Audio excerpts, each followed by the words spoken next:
बिहारी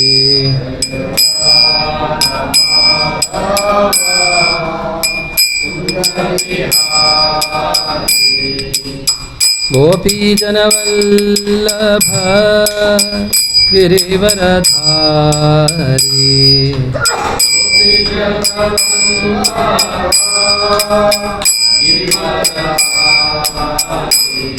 जय गोपीजनवल्लभ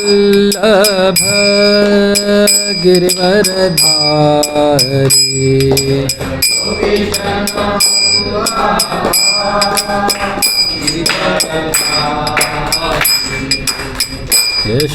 यशोदानन्दना व्रजजनरञ्जना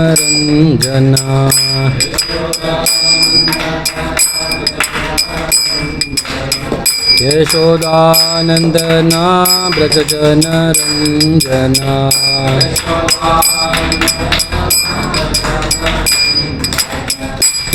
यशोदानन्दना व्रजजनरञ्जना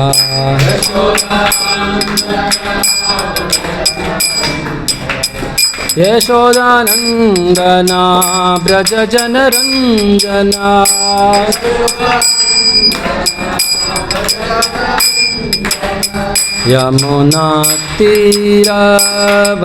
यमुनातीरवनचारी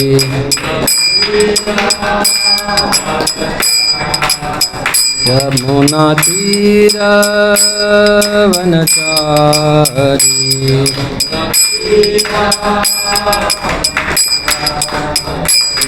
जय राधा माधव कुंज बिहारी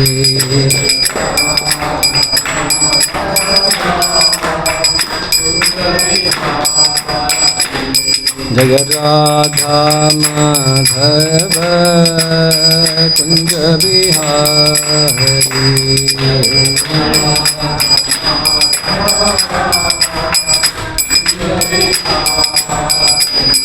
हरे कृष्णा कृष्ण कृष्णा हरे हरे हरे राम राम राम हरे हरे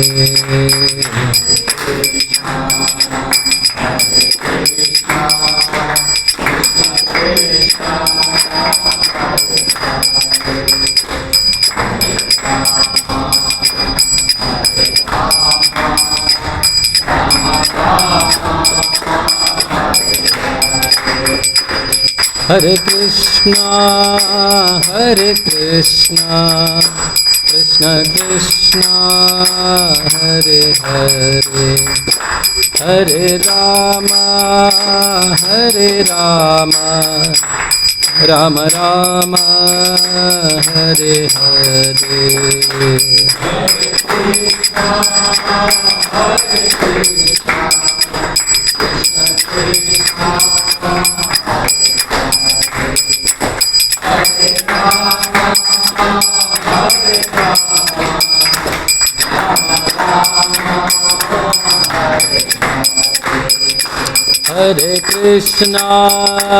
हरे कृष्णा कृष्ण कृष्णा हरे हरे हरे राम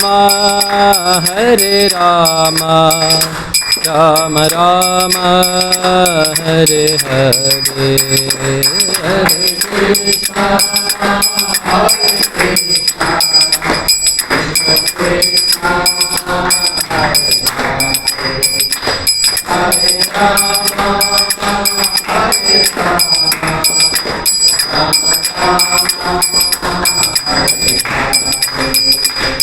हरे कृष्णा हरे Krishna Krishna Krishna Hare Hare Hare Ram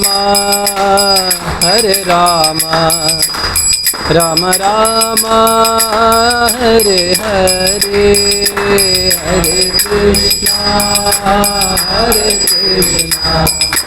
Krishna Krishna Hare Hare Hare Rama Hare Rama Rama Rama Hare Hare Hare Krishna Krishna Krishna Hare Hare Hare Rama Rama Rama Hare Hare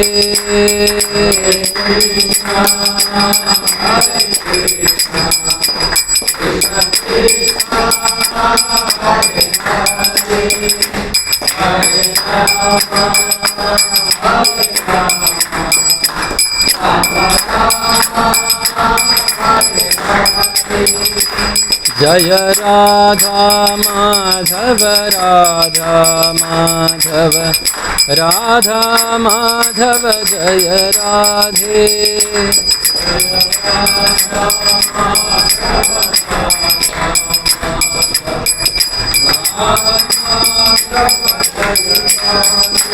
Jaya Gauranitai Gauranitai Gauranitai Jaya Gauranitai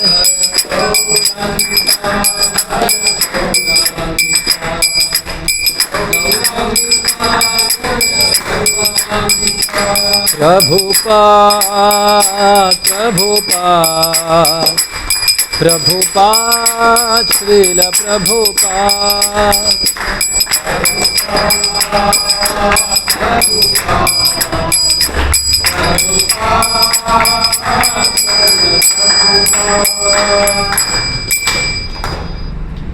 जय ओम विष्णुपाद परमहंस परिव्राजकाचार्य अष्टोत्तरशत श्री श्रीमद् अभय चरणारविंद भक्तिवेदांत स्वामी श्रील प्रभुपाद की जय।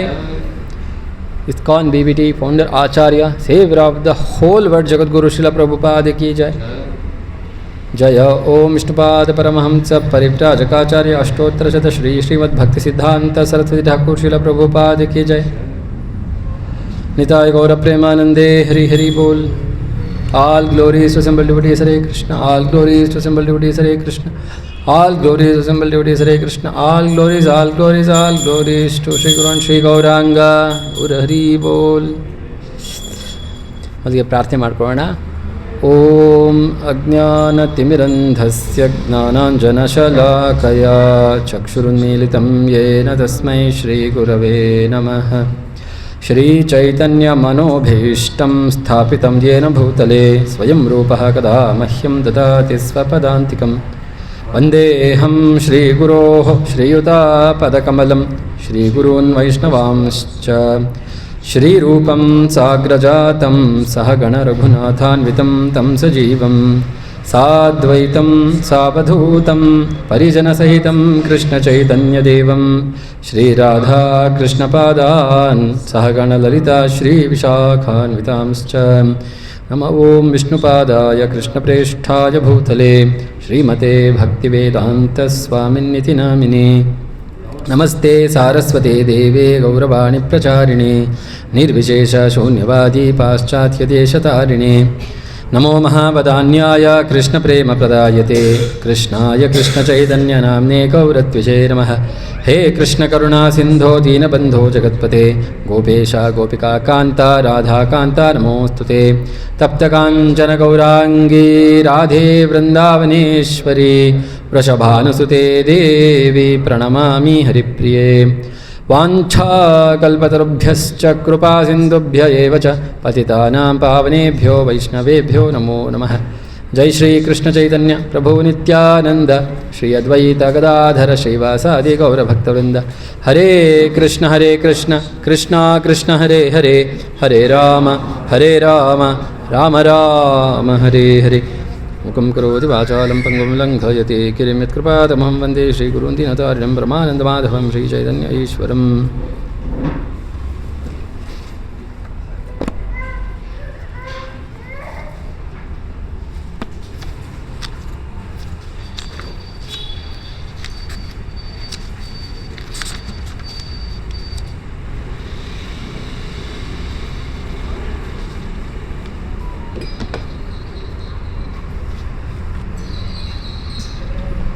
ಹರೇ ಕೃಷ್ಣ. ಎಲ್ಲ ಭಕ್ತರಿಗೂ ಗೀತೆಯ ಅಧ್ಯಯನ ಆಕಾಂಕ್ಷಿಗಳಿಗೂ ಸುಸ್ವಾಗತ. ಇವತ್ತಿನ ಪ್ರವಚನಕ್ಕೆ ಮುಂಚೆ ನಾನು ಶ್ರೀ ರಾಧಾ ಮಾಧವ್, ಅಷ್ಟಸಖಿ, ಶ್ರೀ ಗೌರಿತಾ, ಶಿಲ ಪ್ರಭುಪಾದ್ ಹಾಗೂ ಸಮಸ್ತ ಗುರುವರ್ಗ, ವೈಷ್ಣವರ್ಗ ಹಾಗೂ ನಿಮ್ಮೆಲ್ಲರ ಕೃಪಾಶೀರ್ವಾದ ಬೇಡ್ತಾ ಇದ್ದೀನಿ. ನಾನು ಮಾಡ್ತಾ ಇರುವಂತಹ ಈ ಸೇವೆಯಿಂದ ನನ್ನ ಆತ್ಮದ ಶುದ್ಧಿ ಆಗಲಿ ಹಾಗೂ ನಿಮ್ಮೆಲ್ಲರ ಕೃಷ್ಣ ಪ್ರಜ್ಞೆ ಹೆಚ್ಚಾಗಲಿ ಅಂತ ಕೇಳಿಕೊಂಡು ನಾನು ಶುರು ಮಾಡ್ತಾ ಇದ್ದೀನಿ. ಹರೇ ಕೃಷ್ಣ. ಸೊ ಕಳೆದ ವಾರ ಒಟ್ಟು 2ನೇ ಅಧ್ಯಾಯದ 11ನೇ ಶ್ಲೋಕದ ತನಕ ಚರ್ಚೆಯಾಗಿದೆ. ಆ ಚರ್ಚೆಯನ್ನು ಸಂಕ್ಷಿಪ್ತವಾಗಿ ಸಾರಾಂಶ ಮಾಡಿಕೊಂಡು ಇವತ್ತಿನ ಶ್ಲೋಕವನ್ನು ನಾವು ಪ್ರವೇಶ ಮಾಡೋಣ.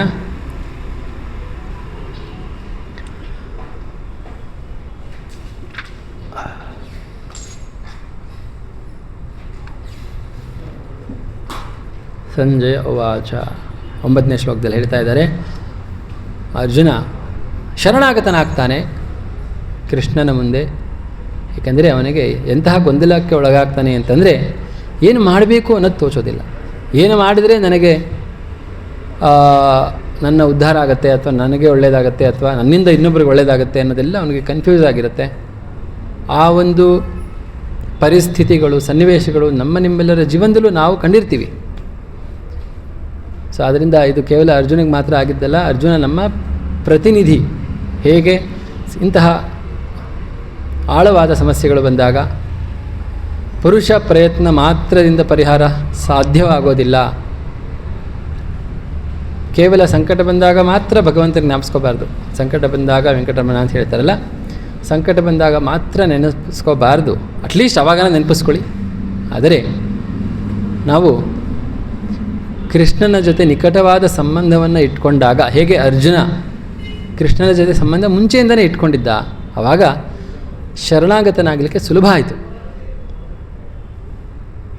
ಮತ್ತು ಅದರಿಂದ ಅವನಿಗೆ ಪರಿಹಾರವು ಚೆನ್ನಾಗಿ ದೊರಕಿತು. ನಾವೇನಾದರೂ ಕೇವಲ ನಮ್ಮ ಸಮಸ್ಯೆ ಬಂದಾಗ ಮಾತ್ರ ಭಗವಂತನ ಹತ್ರ ಹೋದರೆ ಏನು ಸಮಸ್ಯೆ ಆಗುತ್ತೆ ಅಂತಂದರೆ, ಆವಾಗ ನಮಗೆ ಸಮಸ್ಯೆ ಪರಿಹಾರ ಮಾಡೋದೇ ಮುಖ್ಯ ಆಗುತ್ತೆ ಹೊರತು ಭಗವಂತ ಮುಖ್ಯ ಆಗಲ್ಲ. ಇವಾಗ ಅದಕ್ಕೆ ಉದಾಹರಣೆ ತಗೊಳ್ಳೋಣ. ಪರೀಕ್ಷೆ ಬಂದಾಗ ಮಾತ್ರ ಓದ್ತಾರೆ ನೋಡಿ ವಿದ್ಯಾರ್ಥಿಗಳು. ಅವರು ನಿಜವಾದ ಜ್ಞಾನ ಸಂಪಾದನೆ ಮಾಡೋದಿಲ್ಲ, ಕೇವಲ ಡಿಗ್ರಿ ಸರ್ಟಿಫಿಕೇಟ್ ಸಂಪಾದನೆ ಮಾಡ್ತಾರೆ ಅಲ್ವಾ. ಪರೀಕ್ಷೆ ಇಟ್ಟಿರೋ ಉದ್ದೇಶ ನಾವು ಅರ್ಥ ಮಾಡ್ಕೋಬೇಕು. ಉದ್ದೇಶ ಏನು ಅಂತಂದರೆ, ಇವರ ಜ್ಞಾನಾರ್ಜನೆ ಚೆನ್ನಾಗಿ ಮಾಡಿದಾನ ಅಂತ ಅದನ್ನು ಅಳಿಯೋಕ್ಕೋಸ್ಕರ ಮಾಡಿರೋದು ಪರೀಕ್ಷೆ. ಆದರೆ ನಾವಿವಾಗ ಯಾವ ರೀತಿ ಮಾಡ್ಕೊಂಬಿಟ್ಟಿದ್ದೀವಿ ಅಂದರೆ, ಜ್ಞಾನ ಸಂಪಾದನೆಗೋಸ್ಕರ ಓದ್ತಾ ಇಲ್ಲ, ನಾವೆಲ್ಲ ಓದ್ತಾ ಇರೋದು ಪರೀಕ್ಷೆಯಲ್ಲಿ ಪಾಸಾಗೋಕ್ಕೆ, ಒಳ್ಳೆ ಮಾರ್ಕ್ಸ್ ತೆಗೋಕ್ಕೆ, ಒಳ್ಳೆ ಕಾಲೇಜ್ ಸೇರ್ಕೊಳ್ಳೋಕ್ಕೆ ಅಥವಾ ಒಳ್ಳೆ ಜಾಬ್ ತೊಗೊಳ್ಳೋಕ್ಕೆ. ಹಂಗೆ ಆಗಿಬಿಟ್ಟಿದೆ ಇವಾಗ ಅಲ್ವಾ. ಅದೇ ರೀತಿ ನಮ್ಮ ಜೀವನದಲ್ಲೂ ಅದೇ ಕೆಳಮಟ್ಟದ ಆಲೋಚನೆ ಬಂದಿದೆ. ಏನಂದರೆ, ಕಷ್ಟ ಇದ್ದಾಗ ಮಾತ್ರ ದೇವ್ರಿಗೆ ಜ್ಞಾಪಿಸ್ಕೋತೀವಿ, ಕಷ್ಟ ಹೋದ್ಮೇಲೆ ದೇವ್ರನ್ನ ಮರ್ತೋಗ್ತೀವಿ. ಪರೀಕ್ಷೆ ಬಂದಾಗ ಅಟ್ಲೀಸ್ಟ್ ಓದೋದು ಸಹಜ, ಅಟ್ಲೀಸ್ಟ್ ಅದಾನೂ ಮಾಡಿ. ಸಂಕಟ ಬಂದಾಗ ಅಟ್ಲೀಸ್ಟ್ ಅವಾಗನ ದೇವ್ರ ಹತ್ರ ಹೋಗಿ, ಅವಾಗ ಯಾರ್ಯಾರ ಹತ್ರ ಬೇರೆಯವ್ರ ಹತ್ರ ಹೋಗಿ ಮೋಸ ಹೋಗಬೇಡಿ. ಅಟ್ಲೀಸ್ಟ್ ಅವಾಗನ ದೇವ್ರನ್ನ ಜ್ಞಾಪಿಸ್ಕೊಳ್ಳಿ. ಆದರೆ ಆ ಮೂಲ ಉದ್ದೇಶ, ಸಮಸ್ಯೆಗಳು ಜೀವನದಲ್ಲಿ ಯಾಕೆ ಬರುತ್ತೆ ಅಂತಂದರೆ, ನಮ್ಮಲ್ಲಿ ನಮ್ಮ ಫಂಡಮೆಂಟಲ್ಸಲ್ಲಿನ ಸಮಸ್ಯೆ ಇದ್ದರೆ, ಜೀವನದ ಅಂಡರ್ಸ್ಟ್ಯಾಂಡಿಂಗಲ್ಲಿ ನಾವು ಜೀವನನ ಯಾವ ರೀತಿ ಅರ್ಥೈಸ್ಕೋತೀವಿ, ಯಾವ ರೀತಿ ಜೀವನನ ನಾವು ಎದುರು ನೋಡ್ತೀವಿ, ಜೀವನದ ಮೌಲ್ಯಗಳು ಏನು, ಜೀವನದ ಉದ್ದೇಶ ಏನು, ಗುರಿ ಏನು ಅನ್ನೋದು ನಮ್ಮಲ್ಲಿ ಆ ಕ್ಲಾರಿಟಿ ಇಲ್ಲದೆ ಇದ್ದಾಗ, ನಮ್ಮ ಮನಸ್ಸಿನಲ್ಲಿ ಏನು ಬೇರೆ ಬೇರೆ ಕಡೆ ಸೆಳೆತಾ ಇರುತ್ತೆ, ಅದನ್ನು ಸರಿಯಾದ ಕಡೆಗೆ ಕರ್ಕೊಂಬರೋಕ್ಕೆ ಅಂತಲೇ ಜೀವನದಲ್ಲಿ ತೊಂದರೆಗಳು, ಸಮಸ್ಯೆಗಳು ಬರೋದು. ಅದನ್ನು ಲಕ್ಷಣ ಅಂತ ನೋಡಬೇಕು. ಹೇಗೆ ಒಬ್ಬನಿಗೆ ಒಂದು ಕಾಯಿಲೆಯ ಸಿಂಪ್ಟಮ್ಸ್, ಲಕ್ಷಣಗಳು ಕಾಣುತ್ತೆ ಅಲ್ವಾ. ಉದಾಹರಣೆಗೆ ನಮ್ಮ ಮೈ ಬೆಚ್ಚಗಾಗುತ್ತೆ, ಜ್ವರ ಬರುತ್ತೆ ಅಂದ್ಕೊಳ್ಳಿ. ನಾವೇನು ಮಾಡ್ತೀವಿ ಅಂತಂದರೆ, ಇಮ್ಮಿಡಿಯೇಟಾಗಿ ಏನು ಮಾಡ್ತೀವಿ ಅಂತಂದರೆ, ಟೆಂಪರೇಚರ್ ಜಾಸ್ತಿ ಆಗಿದೆ, ಅದಕ್ಕೆ ಟೆಂಪರೇಚರ್ ಕಮ್ಮಿ ಆಗೋಕ್ಕೆ ಏನಾದರೂ ಮಾತ್ರೆ ತೊಗೊಂಡು ಜ್ವರ ಹೋಗೋದು ಅಂದ್ರೇನು, ಜ್ವರದ ಸಿಂಪ್ಟಮ್ ಹೋಗ್ಸೋದಷ್ಟೇ. ಆ ಜ್ವರದ ಲಕ್ಷಣ ಏನು ಕಾಣ್ತಾ ಇದೆ ಅದನ್ನು ದೂರ ಹೋಗ್ಸೋಕ್ಕೋಸ್ಕರ ನಾವು ಔಷಧಿ ಮಾಡ್ಕೊಂಬಿಟ್ಟಿದ್ದೀವಿ ನೋಡಿ. ನಮ್ಮ ಆಲೋಚನೆ ಯಾವಾಗ ಅಧಪ್ಪತನ ಆಯಿತೋ, ನಾವು ಜೀವನದಲ್ಲಿ ಎಲ್ಲ ರೀತಿಯ ಪರಿಹಾರಗಳು ಅದೇ ರೀತಿ ಮಾಡ್ಕೊಂಬಿಟ್ಟಿದ್ದೀವಿ. ಅಲೋಪತಿನೂ ಯಾವ ಸೃಷ್ಟಿ ಯಾಕೆ ಮುಂಚೆ ಯಾಕೆ ಅಲೋಪತಿ ಇರಲಿಲ್ಲ, ಇವಾಗ ಯಾಕೆ ಅಲೋಪತಿ ಇಷ್ಟೊಂದು ಪ್ರಮುಖವಾಗಿ ಎಲ್ಲ ಕಡೆ ನಾವು 90% ನಾವೆಲ್ಲರೂ ಅಲೋಪತಿ ಟ್ಯಾಬ್ಲೆಟ್ಸೇ ತೊಗೊಳ್ಳೋದು, ಅಲೋಪತಿಗೆ ಶರಣಾಗ್ಬಿಟ್ಟಿದ್ದೀವಿ. ಯಾಕೆ ಅಂದರೆ ನಮ್ಮ ಆಲೋಚನೆಯೂ ಅಷ್ಟೇ ಆಗಿದೆ. ಏನಂದರೆ ಏನಾದರೂ ಸಿಂಪ್ಟಮ್ಸ್, ಲಕ್ಷಣಗಳು ಕಾಣಿಕೊಂಡಾಗ ಅದನ್ನು ಮಾತ್ರ ಪರಿಹಾರ ಮಾಡ್ಕೊಳ್ಳಿ. ಆದರೆ ಯಾಕೆ ಜ್ವರ ಬಂತು ಅನ್ನೋದನ್ನು ನಾವು ಫಸ್ಟ್ ಅರ್ಥ ಮಾಡ್ಕೋಬೇಕು. ಅದಕ್ಕೆ ಹಲವಾರು ಕಾರಣ ಇರುತ್ತೆ. ಒಂದು ಕಾರಣ ಏನಂದರೆ ನಮ್ಮ ದೇಹದಲ್ಲಿ ಅನ್ವಾಂಟೆಡ್ ಮೈಕ್ರೋಬ್ಸ್ ಎಲ್ಲ ಸೇರಿಕೊಂಡಿರುತ್ತೆ. ಅವು ಬೆಳೆಯೋಕ್ಕೆ ಅವಕಾಶ ಕೊಡಬಾರ್ದು ಅಂತ ದೇಹ ಏನು ಮಾಡುತ್ತೆ ಅಂದರೆ ಟೆಂಪರೇಚರ್ ಜಾಸ್ತಿ ಮಾಡ್ಕೊಳ್ಳುತ್ತೆ. ಯಾಕಂದರೆ ಆ ಮೈಕ್ರೋಬ್ಸ್, ಆ ಕ್ರಿಮಿ ಕೀಟಾಣುಗಳಿಗೆ ಸೂಕ್ತವಾದ ವಾತಾವರಣ ಕೊಡಬಾರ್ದು. ಸೂಕ್ತವಾದ ವಾತಾವರಣ ಕೊಟ್ಟರೆ ಅವುಗಳ ಬೆಳವಣಿಗೆ ಹೆಚ್ಚಾಗಿ ದೇಹಕ್ಕೆ ತೊಂದರೆ ಆಗುತ್ತೆ ಅಂದ್ಬಿಟ್ಟು ದೇಹ ತನ್ನ ಟೆಂಪರೇಚರ್ನ ಜಾಸ್ತಿ ಮಾಡುತ್ತೆ.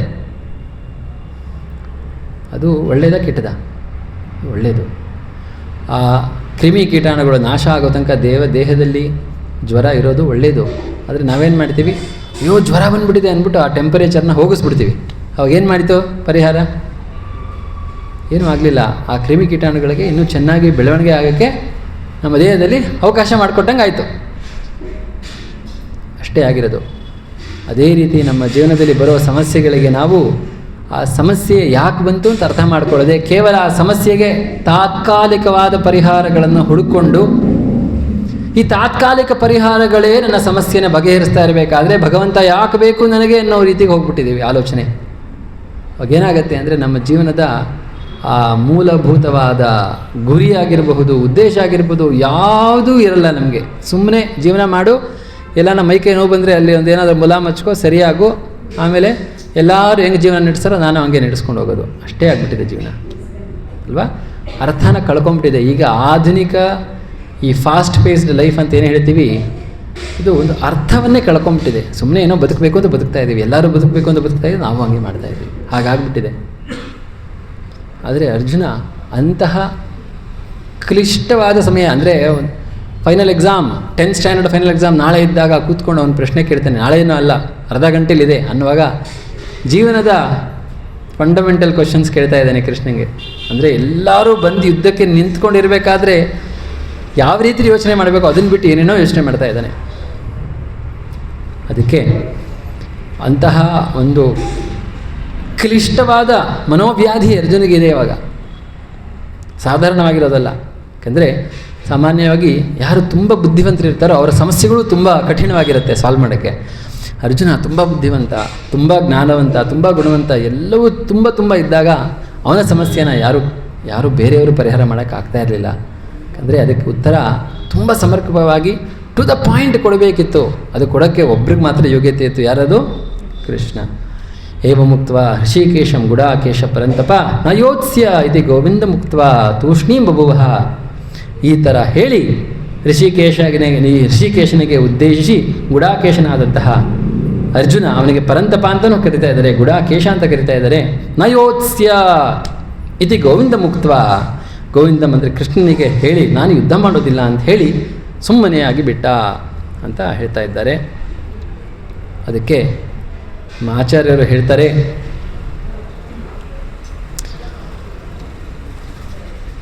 ಈ ಒಂದು ಶ್ಲೋಕದ ಒಂದು ನಮ್ಮ ಜೀವನಕ್ಕೆ ಅಳವಡಿಸ್ಕೋಬೇಕಾಗಿರೋ ಸಂದೇಶ ಏನು ಅಂತಂದರೆ, ನಮ್ಮ ಸಮಸ್ಯೆಗಳು ಬಂದಾಗ ಏನೋ ತಾತ್ಕಾಲಿಕ ಪರಿಹಾರವನ್ನು ತೆಗೆದುಕೊಂಡು ಸುಮ್ಮನಾಗೋದು ಬಿಟ್ಟು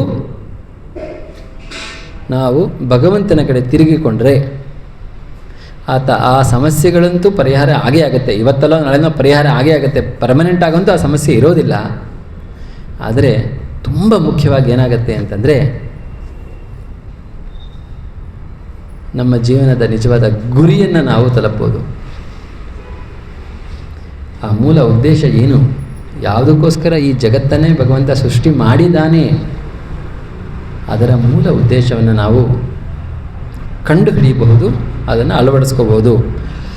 ಪ್ರಭುಪಾದರು ಹೇಳ್ತಾ ಇದ್ದಾರೆ, ನಮ್ಮ ಜೀವನದಲ್ಲಿ ಬರುವಂತಹ ಈ ಶೋಕ ಸಂತಾಪಗಳು ಇದನ್ನು ನಿಜವಾಗಲೂ ಪರಿಹಾರ ಮಾಡ್ಕೋಬೇಕು ಅಂತಂದರೆ ಸುಮ್ಮನೆ ಏನೋ ಮರೆತು ಹೋಗೋದಲ್ಲ, ಅಥವಾ ಟಿ ವಿ ನೋಡಿಕೊಂಡು, ಇವಾಗ ಟಿ ವಿ ಸೀರಿಯಲ್ಸ್ ನೋಡಿಕೊಂಡು ಜೀವನದಲ್ಲಿ ಬರೋ ಕಷ್ಟನ ಮರೆತು ಬಿಡೋಣಪ್ಪ, ಅದನ್ನು ಮರಿಬೇಕು ಅಂತ ನಾನು ಟಿ ವಿ ನೋಡ್ತೀನಿ.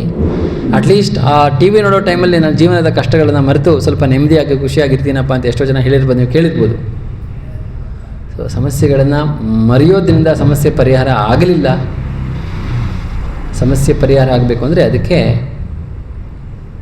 ನಾವು ಉಪಾಯಗಳನ್ನು ಹುಡುಕಬೇಕು. ಸಮಸ್ಯೆಯ ಪರಿಹಾರದ ಉಪಾಯ ಮಾರ್ಗವನ್ನು ಹುಡುಕಿ ಅದನ್ನು ಅಳವಡಿಸ್ಕೊಂಡ್ರೆ ಆ ಸಮಸ್ಯೆ ಬುಡದಿಂದನೇ ದೂರ ಆಗುತ್ತೆ.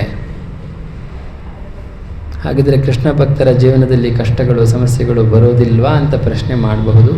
ಖಂಡಿತವಾಗಲೂ ಬರುತ್ತೆ. ಇನ್ಫ್ಯಾಕ್ಟ್ ಒಂದು ಹೆಜ್ಜೆ ಅಥವಾ ಒಂದು ಲೆವೆಲ್ ಜಾಸ್ತಿನೇ ಬರುತ್ತೆ ಸಮಸ್ಯೆಗಳು. ಯಾಕೆ ಅಂತಂದರೆ ಸುಲಭ. ಯಾರು ಒಬ್ಬ ವಿದ್ಯಾರ್ಥಿ ಉತ್ತರಗಳನ್ನು ಚೆನ್ನಾಗಿ ಕೊಡ್ತಾನೆ ಅವನಿಗೆ ಟೀಚರ್ ಇನ್ನು ಕಷ್ಟವಾದ ಪ್ರಶ್ನೆ ಕೇಳ್ತಾರೆ. ಯಾಕಂದರೆ ಇವನಲ್ಲಿ ಅಬಿಲಿಟಿ ಜಾಸ್ತಿ ಇದೆ, ಇವನಲ್ಲಿ ಪರಿಣಿತಿ ಚೆನ್ನಾಗಿರೋದ್ರಿಂದ ಬೇಸಿಕ್ ಕ್ವಶನ್ಸ್ ಕೇಳೋದ್ರಿಂದ ಏನು ಲಾಭ ಇಲ್ಲ, ಸ್ವಲ್ಪ ಕಷ್ಟವಾದ ಪ್ರಶ್ನೆ ಕೇಳೋಣ. ಅದೇ ರೀತಿ ನಾವು ಈ ಸಂಸಾರದ ಚಕ್ರದಿಂದ ಬಿಡುಗಡೆ ಮಾಡೋ ದಾರಿನ ಕಂಡ್ಕೊಂಡ್ಬಿಟ್ಟಿದ್ದೀವಲ್ಲ ಅಂದ್ಬಿಟ್ಟು ಮಾಯಾದೇವಿ ಇನ್ನೂ ಚೆನ್ನಾಗಿ ಕಷ್ಟವಾಗಿರೋ ಪ್ರಶ್ನೆಗಳನ್ನು ಕೊಡ್ತಾಳೆ. ಸೊ ಆದ್ದರಿಂದ ಭಕ್ತನಾದ ಮಾತ್ರಕ್ಕೆ ಸಮಸ್ಯೆಗಳು ದೂರ ಆಯಿತು ಅಂತಲ್ಲ, ಆದರೆ ಆ ಸಮಸ್ಯೆಗಳು ಬಂದಾಗ ಎದುರಿಸೋ ತಾಳ್ಮೆ, ಧೃತಿ, ಶಕ್ತಿ ಹಾಗೂ ಆ ಸಮಸ್ಯೆಯಿಂದ ಹೊರಬರುವಂಥ ಹುಮ್ಮಸ್ಸು ಎಲ್ಲವೂ ಭಗವಂತ ಕೊಡ್ತಾನೆ. ಭಗವಂತನೇ ನಮ್ಮ ಜೊತೆ ಇದ್ದಾಗ ಆ ಕಷ್ಟಗಳು ಯಾವತ್ತೂ ದೊಡ್ಡವರಾಗೋದಿಲ್ಲ. ಆ ಕಷ್ಟಗಳನ್ನು ಖಂಡಿತವಾಗಲೂ ಯಶಸ್ವಿಯಾಗಿ ಎದುರಿಸಿ ಗೆದ್ದು ನಾವು ಅದರಿಂದ ಪಾಠಗಳನ್ನು ಕಲಿತು ಜೀವನದಲ್ಲಿ ನಿಜವಾಗಲೂ ಉದ್ಧಾರ ಆಗಬಹುದು. ಅದು ಕೃಷ್ಣ ಭಕ್ತಿಗೆ ಬಂದರೆ ಬರುವಂಥ ಲಾಭ. ಸೊ ಇದನ್ನೇ ಪ್ರಭುಪಾದರು ಹೇಳ್ತಾ ಇದ್ದಾರೆ, ಅರ್ಜುನ ಇಷ್ಟೊತ್ತೇನು ಮಾತಾಡ್ದ ಅದು ಸುಮ್ಮನೆ ಮಾತಾಡ್ದ, ಆದರೆ ಇವಾಗ ಶರಣಾಗತನಾಗಿ ಹೇಳ್ತಾ ಇದ್ದಾನೆ.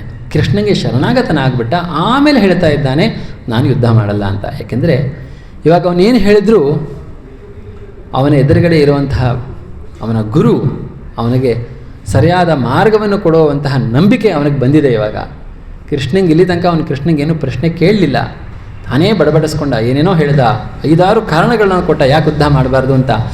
ಆದರೆ ಆ ಕಾರಣಗಳು ಯಾವುದು ಅವನಿಗೆ ಎರಡನೇ ಸರಿ ಯೋಚನೆ ಮಾಡಿದಾಗ ಅದು ನಿಜವಾಗ್ಲೂ ಒಂದು ಒಳ್ಳೆಯ ಫೌಂಡೇಶನಿಂದ ಮಾಡಿರುವಂತಹ ನಿರ್ಧಾರ ಅಂತ ಅವನಿಗೆ ಅನ್ನಿಸ್ಲಿಲ್ಲ. ಅದಕ್ಕೆ ಹೆಚ್ಚು ಕನ್ಫ್ಯೂಷನ್ ಆದ. ಅದಾದಮೇಲೆ ಕೃಷ್ಣನಿಗೆ ಶರಣಾಗತನಾಗಿ ಇವಾಗ ತನ್ನ ಈ ಆಗಿನ ಮನಸ್ಥಿತಿ ಹೇಗಿದೆ ನೋಡಪ್ಪ ಕೃಷ್ಣ, ಇವಾಗ ನೀನು ನಾನು ಕೇಳಿದ್ರೆ ಯುದ್ಧ ಮಾಡ್ತೀಯ ಅಂತ ನಾನು ಕೇಳಿದ್ರೆ ನಾನು ಯುದ್ಧ ಮಾಡಲ್ಲ. ಯಾಕಂದರೆ ಈ ಗೊಂದಲದಲ್ಲೇ ನಾನು ಯುದ್ಧ ಮಾಡುವಂತಹ ಮನಸ್ಥಿತಿ ಅಂತೂ ಖಂಡಿತ ಇಲ್ಲಪ್ಪ ಅಂತ ತನ್ನ ಮನಸ್ಸಿನಲ್ಲಿ ಏನು ನಡೀತಾ ಇದೆ ಅದನ್ನು ತೆರೆದಿಟ್ಟ ಕೃಷ್ಣನ ಮುಂದೆ. ಸೊ ಈಗ ಕೃಷ್ಣ ಅದಕ್ಕೆ ಒಂದೊಂದೇ ಪರಿಹಾರಗಳನ್ನು ಕೊಡ್ತಾ ಹೋಗ್ತಾನೆ.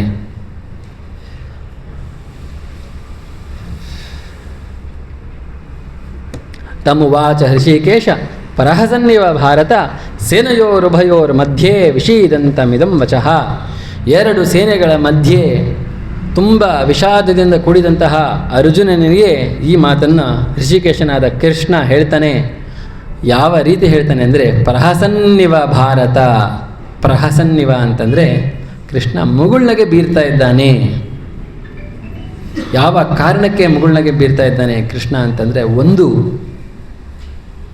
ಇಲ್ಲಿ ತನಕ ನನ್ನನ್ನು ಮಿತ್ರನಾಗಿ ಕಾಣ್ತಾ ಇರೋ ಅರ್ಜುನ ಈಗ ನನ್ನನ್ನು ಗುರುವಾಗಿ ಕಾಣ್ತಾ ಇದ್ದಾನಲ್ಲ, ಆ ರೋಲ್ ಚೇಂಜ್ ಮಾಡ್ಕೊಂಡಿದ್ದಾನಲ್ಲ ಅಂದ್ಬಿಟ್ಟು ಒಂದು ರೀತಿಯಲ್ಲಿ ಮುಗುಳ್ನಗೆ, ಇನ್ನೊಂದು ರೀತಿಯಲ್ಲಿ ಮುಗುಳ್ನಗೆ ಏನಂದರೆ ಒಂದು ಕಾನ್ಫಿಡೆನ್ಸ್ ಕೊಡುತ್ತೆ.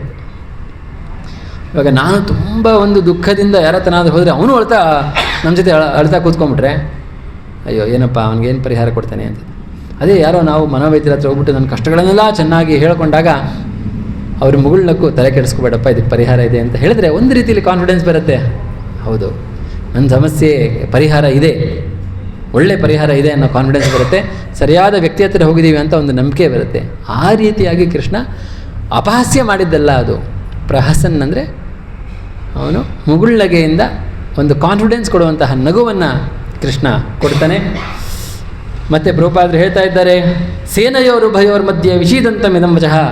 2 ಸೇನೆಗಳ ಮಧ್ಯೆ ಭಗವದ್ಗೀತೆಯನ್ನು ನುಡಿದಿದ್ದು, ಯಾವುದೋ ರೂಮಲ್ಲಿ ಕೋಣೆಯಲ್ಲಿ ಬಾಗಿಲಾಕೊಂಡು ಬೋಲ್ಟ್ ಹಾಕ್ಕೊಂಡು ಕೃಷ್ಣ ಅರ್ಜುನನಿಗೆ ಹೇಳಿದ್ದಲ್ಲ. ಗೀತೆಯನ್ನು ಯಾರಿಗೆ ಬೇಕಾದರೂ ಹೇಳಬಹುದು.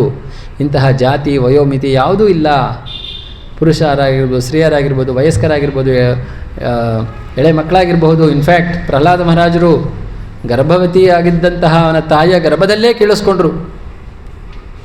ಸಾಗಿರಬೇಕಾದ್ರೆ ಇವಾಗ ಕೆಲವು ಸರಿ ಒಂದು ಫ್ಯಾಷನ್ ಬಂದುಬಿಟ್ಟಿದೆ ಎಳೆ ಮಕ್ಕಳಿಗೆ ನಾವು ಎಲ್ಲ ರೈಮ್ಸ್ ಹೇಳ್ಕೊಡ್ಬೇಕು, ಅದ್ರ ಗೀತೆ ಹೇಳ್ಕೊಂಡು ಇದರಲ್ಲಿ ಇವಾಗ ಯಾಕಪ್ಪ ಇಷ್ಟು ಬೇಗ, ಅವನು ಆಮೇಲೆ ಕಲ್ತ್ಕೊಳ್ಳಿ. ತುಂಬ ದೊಡ್ಡ ತಪ್ಪು ಮಾಡ್ತಾಯಿದ್ದೀವಿ. ಆ ವಯಸ್ಸಲ್ಲೇ ಬೆಳೆಯುವ ಪೈರು ಮೊಳಕೆಯಲ್ಲಿ, ಬೆಳೆಯುವ ಸಿರಿ ಮೊಳಕೆಯಲ್ಲಿ, ನೀವು ಆ ಟೈಮಲ್ಲಿ ಹಾಕ್ಬಿಡ್ಬೇಕು. ಆವಾಗ ಬೀಜ ಬಿತ್ತಬೇಕು, ಆಮೇಲೆ ಜೀವನದಲ್ಲಿ ಬೆಳಗ್ತಾ ಹೋಗ್ತಾಳೆ ವಾಟ್ ಎವರ್. ಅದಕ್ಕೆ ಗೀತೆಯ ತಳಹದಿಯನ್ನು ತುಂಬ ಎಳೆ ವಯಸ್ಸಿನಲ್ಲಿ ಹಾಕಿಬಿಡಿ. ಮಗುಗೆ ಮಾತಾಡೋಕ್ಕೆ ಬರದೇ ಇದ್ರೂ ಪರವಾಗಿಲ್ಲ, ನೀವು ಅದನ್ನು ಹೇಳ್ತಾ ಇದ್ದರೆ, ಗೀತೆಯ ಶ್ಲೋಕಗಳು ಉಚ್ಚಾರ ಮಾಡ್ತಾ ಇದ್ದರೆ ಅದನ್ನು ಕೇಳಿಸ್ತಾನೆ ಆ ಮಗುವಿನಲ್ಲಿ ಒಂದು ಒಳ್ಳೆ ಇಂಪ್ರೆಷನ್ ಕ್ರಿಯೇಟ್ ಆಗುತ್ತೆ, ಒಳ್ಳೆ ಸಂಸ್ಕಾರಗಳು ಕ್ರಿಯೇಟ್ ಆಗುತ್ತೆ. ಅದರಿಂದ ಯಾವುದೇ ವಯೋಮಿತಿ ಇಲ್ಲ, ಯಾರಿಗೂ ಬೇಕಾದರೂ ಗೀತೆಯನ್ನು ಹೇಳ್ಬೋದು. ಆದರೆ ಅವರು ಎಷ್ಟು ಲಾಭ ಮಾಡ್ಕೋತಾರೆ ಅನ್ನೋದು ಅವರು ಯಾವ ಮನಸ್ಥಿತಿಯಲ್ಲಿ ಗೀತೆಯನ್ನು ಕೇಳ್ತಾರೆ ಅನ್ನೋದು ಡಿಪೆಂಡ್ ಆಗಿದೆ. ಒಬ್ಬ ಗೀತೆಯನ್ನು ವಿರೋಧಿಸ್ತಾ ಇದ್ದರೆ ಅವನು ಗೀತೆಯಿಂದ ಲಾಭ ಮಾಡ್ಕೊಳ್ಳೋದಿಲ್ಲ. ಅಥವಾ ಕೃಷ್ಣನ ಮೇಲೆ ಒಂದು ವೈಷಮ್ಯ ಇಟ್ಕೊಂಡಿದ್ದರೆ ಅವನಿಗೇನು ಗೀತೆಯಿಂದ ಲಾಭ ಇಲ್ಲ ಅಷ್ಟೇ. ಆದರೆ ಇಂಥವರಿಗೆ ಮಾತ್ರ ಗೀತೆ ಅಂತ ಯಾರಿಗೂ ಲಿಮಿಟ್ ಇಲ್ಲ. ಆಯಿತು, ಈಗ ಶ್ರೀ ಭಗವಾನ್ ವಾಚ, ಕೃಷ್ಣ ಈಗ ತನ್ನ ಮಾತನ್ನು ಶುರು ಮಾಡ್ತಾ ಇದ್ದಾನೆ. ಮೊದಲನೇ ಶ್ಲೋಕದಲ್ಲಿ ಕೃಷ್ಣ ಹೇಳ್ತಾ ಇದ್ದಾನೆ, ಅಶೋಚ್ಯಾನ್ ಅನ್ವಶೋಚಸ್ತ್ವಂ ಪ್ರಜ್ಞಾವಾದಾಂಶ ಭಾಷಸೆ. ಇದು ಆಗಿದೆ ಅಲ್ವ ಪ್ರಭು? ಹಾಂ.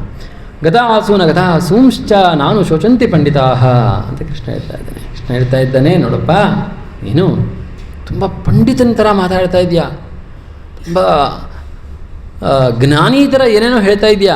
ಹೌದು, ಧರ್ಮಶಾಸ್ತ್ರಗಳನ್ನು ಆಧಾರವಾಗಿ ಇಟ್ಕೊಂಡೇ ಹೇಳ್ತಾ ಇದೆಯಾ, ನೀನೇನೋ ಕಪೋಲ ಕಲ್ಪಿತ ಮಾಡ್ಕೊಂಡು ಹೇಳ್ತಾ ಇಲ್ಲ. ಆದರೆ ನೀನು ಹೇಳಿದ್ದು ಪಂಡಿತನ ಥರ ನೀನು ಹೇಳಿರಬಹುದು, ಆದರೆ ನೀನು ಮಾಡ್ತಾ ಇರೋ ಕೆಲಸ ಮಾತ್ರ ಪಂಡಿತನಿಗೆ ಸರಿ ಹೊಂದೋದಲ್ಲ. ಪ್ರಜ್ಞಾವಾದಾಂಶ್ಚ ಭಾಷಸೆ, ನೀನು ಒಳ್ಳೆ ಪ್ರಜ್ಞಾವಂತನಂತೆ ನುಡಿತಾ ಇದೆಯಾ, ಅಂದರೆ ನೀನು ಪ್ರಜ್ಞಾವಂತ ಅಲ್ಲ. ಯಾಕಂದರೆ ನೀನು ಏನಕ್ಕೆ ಪ್ರಜ್ಞಾವಂತ ಅಲ್ಲ ಅಂತಂದರೆ, ಅಶೋಚ್ಯಾನ್ ಅನ್ವಶೋಚಸ್ತ್ವಂ, ಯಾವುದಕ್ಕೆ ಶೋಕವನ್ನು ಪಡಬಾರದೋ ಅದಕ್ಕೆ ಶೋಕ ಪಡ್ತಾ ಇದೆಯಾ. ಸೊ ಅಲ್ಲೇ ಗೊತ್ತಾಗತ್ತೆ ನೀನು ಪ್ರಜ್ಞಾವಂತನಲ್ಲ. ಯಾಕೆ? ಅದಕ್ಕೂ ಕಾರಣ ಕೊಡ್ತಾನೆ ಕೃಷ್ಣ. ಸುಮ್ಮನೆ ಹೇಳಲಿಲ್ಲ, ನೀನು ಮೂಢ, ನೀನು ದಡ್ಡ ಅಂತ ಸುಮ್ಮನೆ ಹೇಳಲಿಲ್ಲ, ಕಾರಣ ಕೊಡ್ತಾನೆ. ಯಾಕಪ್ಪ ಅಂತಂದರೆ, ನಿಜವಾದ ಪಂಡಿತನ ಲಕ್ಷಣ ಏನು ಅಂತಂದರೆ, ಗತಾಸೂನ್ ಅಗತಾಸೂಂಶ್ಚ ನಾನು ಶೋಚಂಚಿ ಪಂಡಿತ. ಅಂದರೆ ಯಾರು ದೇಹವನ್ನು ತ್ಯಾಗ ಮಾಡಿದಾರೋ ಅಥವಾ ಯಾರು ದೇಹದಿಂದನೇ ಕೂಡಿದಾರೋ ಇಬ್ಬರ ಬಗ್ಗೆನೂ ಸಹಿತ ನ ಅನುಶೋಚಂತಿ ಅಂದರೆ ಅವ್ರ ಬಗ್ಗೆ ಶೋಕ ಪಡೋದಿಲ್ಲ ಯಾರು ಪಂಡಿತರು. ಗತಾಸೂನ್ ಅಂದರೆ ಹಸು ಅಂದರೆ ಪ್ರಾಣ, ಗತಾಸೂನ್ ಅಂದರೆ ಮರಣ ಹೊಂದಿದವರು, ಅಗತಾಸೂನ್ ಅಂದರೆ ಇನ್ನೂ ಬದುಕಿರೋರು. ಇಬ್ಬರ ಬಗ್ಗೆನೂ ಸಹಿತ ಪಂಡಿತರು ಯಾವತ್ತೂ ಶೋಕವನ್ನು ಪಡೋದಿಲ್ಲ. ಆದರೆ ನೀನು ಶೋಕವನ್ನು ಪಡ್ತಾ ಇದೆಯಾ, ಅದಕ್ಕೆ ನೀನು ಪಂಡಿತ ಅಲ್ಲ. ಸೊ ಅದರಿಂದ ಆಚಾರ್ಯರು ಹೇಳ್ತಾ ಇದ್ದಾರೆ, ನಾವು ಯಾರಿಗಾದರೂ ಉಪದೇಶ ಅಥವಾ 4 ಒಳ್ಳೆ ಮಾತನ್ನು ಹೇಳಿ ಅವರು ಅದನ್ನು ಪಡ್ಕೋಬೇಕು ಅಂತಂದರೆ, ಅವರು ಇರುವಂತಹ ಒಂದು ಅಭದ್ರವಾದಂತಹ ತಳಹದಿಯನ್ನು ನಾವು ಅಲ್ಲಾಡಿಸಬೇಕಾಗತ್ತೆ. ಅವರಿರುವಂತಹ ಅಭದ್ರವಾದ ತಳಹದಿಯನ್ನು ನಾವು ಅಲ್ಲಾಡಿಸಿ ತೋರಿಸಲಿಲ್ಲ ಅಂತಂದರೆ, ಯಾವಾಗ ಅವರು ಆ ಇನ್ಸೆಕ್ಯೂರಿಟಿ ಫೀಲ್ ಮಾಡಿರಲಿಲ್ಲ ಅಂದರೆ ನಾವು ಕೊಡುವಂತಹ ಜ್ಞಾನವನ್ನು ಅವರು ಪಡ್ಕೊಳ್ಳೋದಿಲ್ಲ. ಯಾಕಂದರೆ ಅವರಲ್ಲಿ ಫಾಲ್ಸ್ ಸೆನ್ಸ್ ಆಫ್ ಸೆಕ್ಯೂರಿಟಿ ಇರುತ್ತೆ. ನನ್ನಲ್ಲಿರುವಂತಹ ನಾಲೆಡ್ಜು ನನ್ನನ್ನು ಕಾಪಾಡುತ್ತೆ ಅನ್ನೋವಂತಹ ಒಂದು ಫಾಲ್ಸ್ ಸೆನ್ಸ್ ಆಫ್ ಸೆಕ್ಯೂರಿಟಿ ಎಲ್ಲಿ ತನಕ ಇರುತ್ತೆ, ಅಲ್ಲಿ ತನಕ ಅವರಿಗೆ ನೀಡೇ ಇರಲ್ವಲ್ಲ, ನನಗೆ ಗೀತೆಯೇ ಬೇಕು ಅಥವಾ ಬೇರೆ ಯಾವುದಾದ್ರೂ ಜ್ಞಾನ ಬೇಕು ಅಂತ ಅವರ ಮನಸ್ಸಲ್ಲಿ ಕಲ್ಪನೆಯೇ ಬರೋದಿಲ್ಲ. ಆದ್ದರಿಂದ ಅವರ ಮನಸ್ಸು ತೆರೆಯೋದಿಲ್ಲ, ಗೀತೆಯ ಸಂದೇಶಕ್ಕೆ ಮನಸ್ಸು ತೆರೆಯೋದಿಲ್ಲ. ಅದಕ್ಕೆ ಕೃಷ್ಣ ಮೊದಲು ಏನು ಮಾಡ್ತಾನೆ ಅಂದರೆ, ನೀನು ಏನೋ ಪಂಡಿತನ ಥರ ಮಾತಾಡ್ತಾ ಇದೆಯಾ, ಆದರೆ ನೀನು ಮಾಡ್ತಾ ಇರೋ ಕೆಲಸ ಪಂಡಿತನ ಥರ ಅಲ್ವಲ್ಲ ಅಂತ ಮೊದಲು ಹೇಳಿದಾಗ ಶಾಕ್ ಆಗುತ್ತೆ. ಯಾರಾದರೂ ಫಸ್ಟ್ ಸ್ಟ್ಯಾಂಡರ್ಡ್ ಅದು ಫಸ್ಟ್ ರ್ಯಾಂಕ್ ಕೊಡೋ ಸ್ಟೂಡೆಂಟ್ ಹತ್ರ ಹೋಗ್ಬಿಟ್ಟು ನೀವು ಏನಪ್ಪ ಫಸ್ಟ್ ರ್ಯಾಂಕರ್, ನೀನು ಇಂಥ ಕೆಲಸನ ಮಾಡೋದು ಅಂತಂದರೆ ಇಮಿಡಿಯೇಟ್ಲಿ ಅವ್ರಿಗೆ ಸೆಲ್ಫ್ ಕಾನ್ಷಿಯಸ್ನೆಸ್ ಆಗ್ತಾರೆ. ಏನಪ್ಪ ಅಂತ ತಪ್ಪು ಮಾಡಿಬಿಟ್ಟೆ, ನಾನು ಫಸ್ಟ್ ರ್ಯಾಂಕರ್ ಸ್ಟೂಡೆಂಟ್ ಆಗಿ ಏನೋ ಮಾಡಬೇಕಾಗಿತ್ತು ಅದು ಮಾಡೋದ್ಬಿಟ್ಟು ಏನೋ ಬೇರೆದು ಮಾಡ್ತಾ ಇದ್ದೀನಲ್ಲ ಅಂತ ಅವರು ಸೆಲ್ಫ್ ಕಾನ್ಷಿಯಸ್ ಆಗಿ ನೆಕ್ಸ್ಟ್ ಏನು ಹೇಳ್ತಾರೆ ಅದನ್ನು ಕೇಳೋದಕ್ಕೆ ಸ್ವಲ್ಪ ಗಮನ ಕೊಟ್ಟು ಕೇಳೋಕ್ಕೆ ಶುರು ಮಾಡ್ತಾರೆ. ಅದೇ ರೀತಿ ಕೃಷ್ಣ ಏನು ಮಾಡ್ತಾನೆ ಅಂತಂದರೆ, ಮೊದಲು ಎಚ್ಚರಿಸ್ತಾನೆ. ಶ್ರೀ ರಾಧಾ ಮಾಧವಷ್ಟವರಿಂದ ಕಿ ಜಯ, ಶ್ರೀ ಪ್ರಭುಪಾದ ಕಿ ಜಯ. ಫಸ್ಟು ಎಚ್ಚರಿಸ್ತಾನೆ, ನೀನು ಎಲ್ಲೋ ತಪ್ಪು ಮಾಡ್ತಾ ಇದೀಯ ಅಂತ ಫಸ್ಟು ಎಚ್ಚರಿಸ್ತಾನೆ. ಆಗ ಅವನ ಮನಸ್ಸು ತೆರೆಯುತ್ತೆ. ಆವಾಗ ನಿಜವಾದ ಸಂದೇಶವನ್ನು ಕೊಡಲಿಕ್ಕೆ ಶುರು ಮಾಡ್ತಾನೆ ಕೃಷ್ಣ. ಈಗ ಶ್ಲೋಕ ಸಂಖ್ಯೆ 12ರಿಂದ ಹೇಳೋಣ ಎಲ್ಲರೂ. ನತ್ವೇವಾಹಂ ಜಾತು ನಾಸಂ ನತ್ವಂ ನೇಮೇ ಜನಾಧಿಪಾಃ ನ ಚೈವ ನ ಭವಿಷ್ಯಾಮಃ ಸರ್ವೇ ವಯಮತಃ ಪರಂ. ನತ್ವೇವಾಹಂ ಜಾತು ನಾಸಂ ನತ್ವಂ ನೇಮೇ ಜನಾಧಿಪಾಃ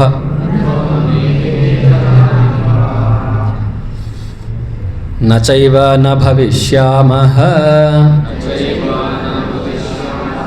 ಸರ್ವೇ ವಯಮತಃ ಪರಂ. ಇದರಿಂದ ಇದು ಮೊದಲನೇ ಶ್ಲೋಕ. ಕೃಷ್ಣ ಗೀತೆಯಲ್ಲಿ ಉಪದೇಶವನ್ನು ಶುರು ಮಾಡಿದ್ದು.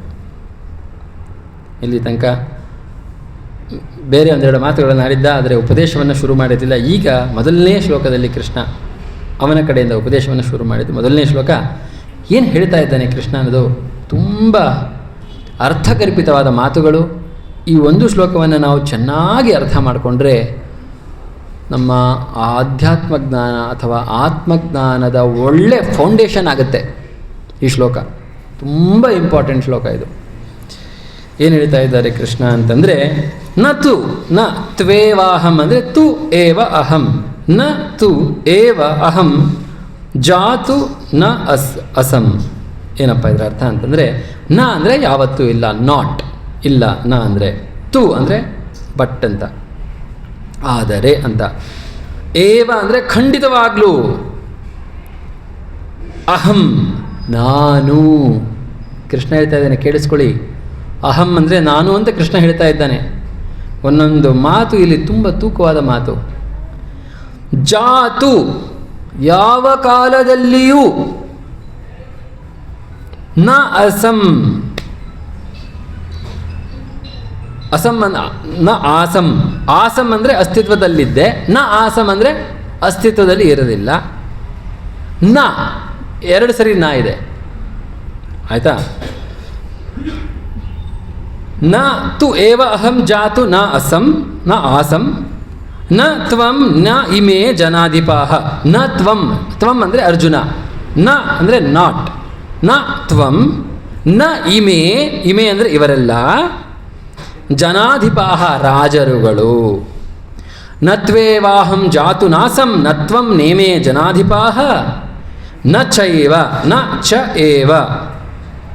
ನ ಅಂದರೆ ಎಂದಿಗೂ ಇಲ್ಲ, ಚ ಅಂದರೆ ಮತ್ತೆ ಅಥವಾ ಕೂಡ, ಏವ ಅಂದರೆ ಖಂಡಿತವಾಗಿಯೂ, ನ ಭವಿಷ್ಯಾಮಃ, ನ ಅಂದರೆ ಇಲ್ಲ, ಭವಿಷ್ಯಾಮ ಅಂದರೆ ಅಸ್ತಿತ್ವದಲ್ಲಿ ಇರುವೆವು, ಫ್ಯೂಚರ್ ಟೆನ್ಸ್ ಭವಿಷ್ಯ. ಸರ್ವೇ ವಯಂ ಅತಃ ಪರಂ.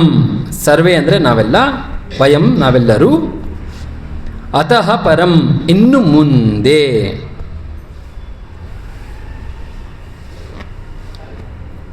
ಏನಿದರ ಅರ್ಥ? ಅನುವಾದ ತುಂಬ ಇಂಪಾರ್ಟೆಂಟು.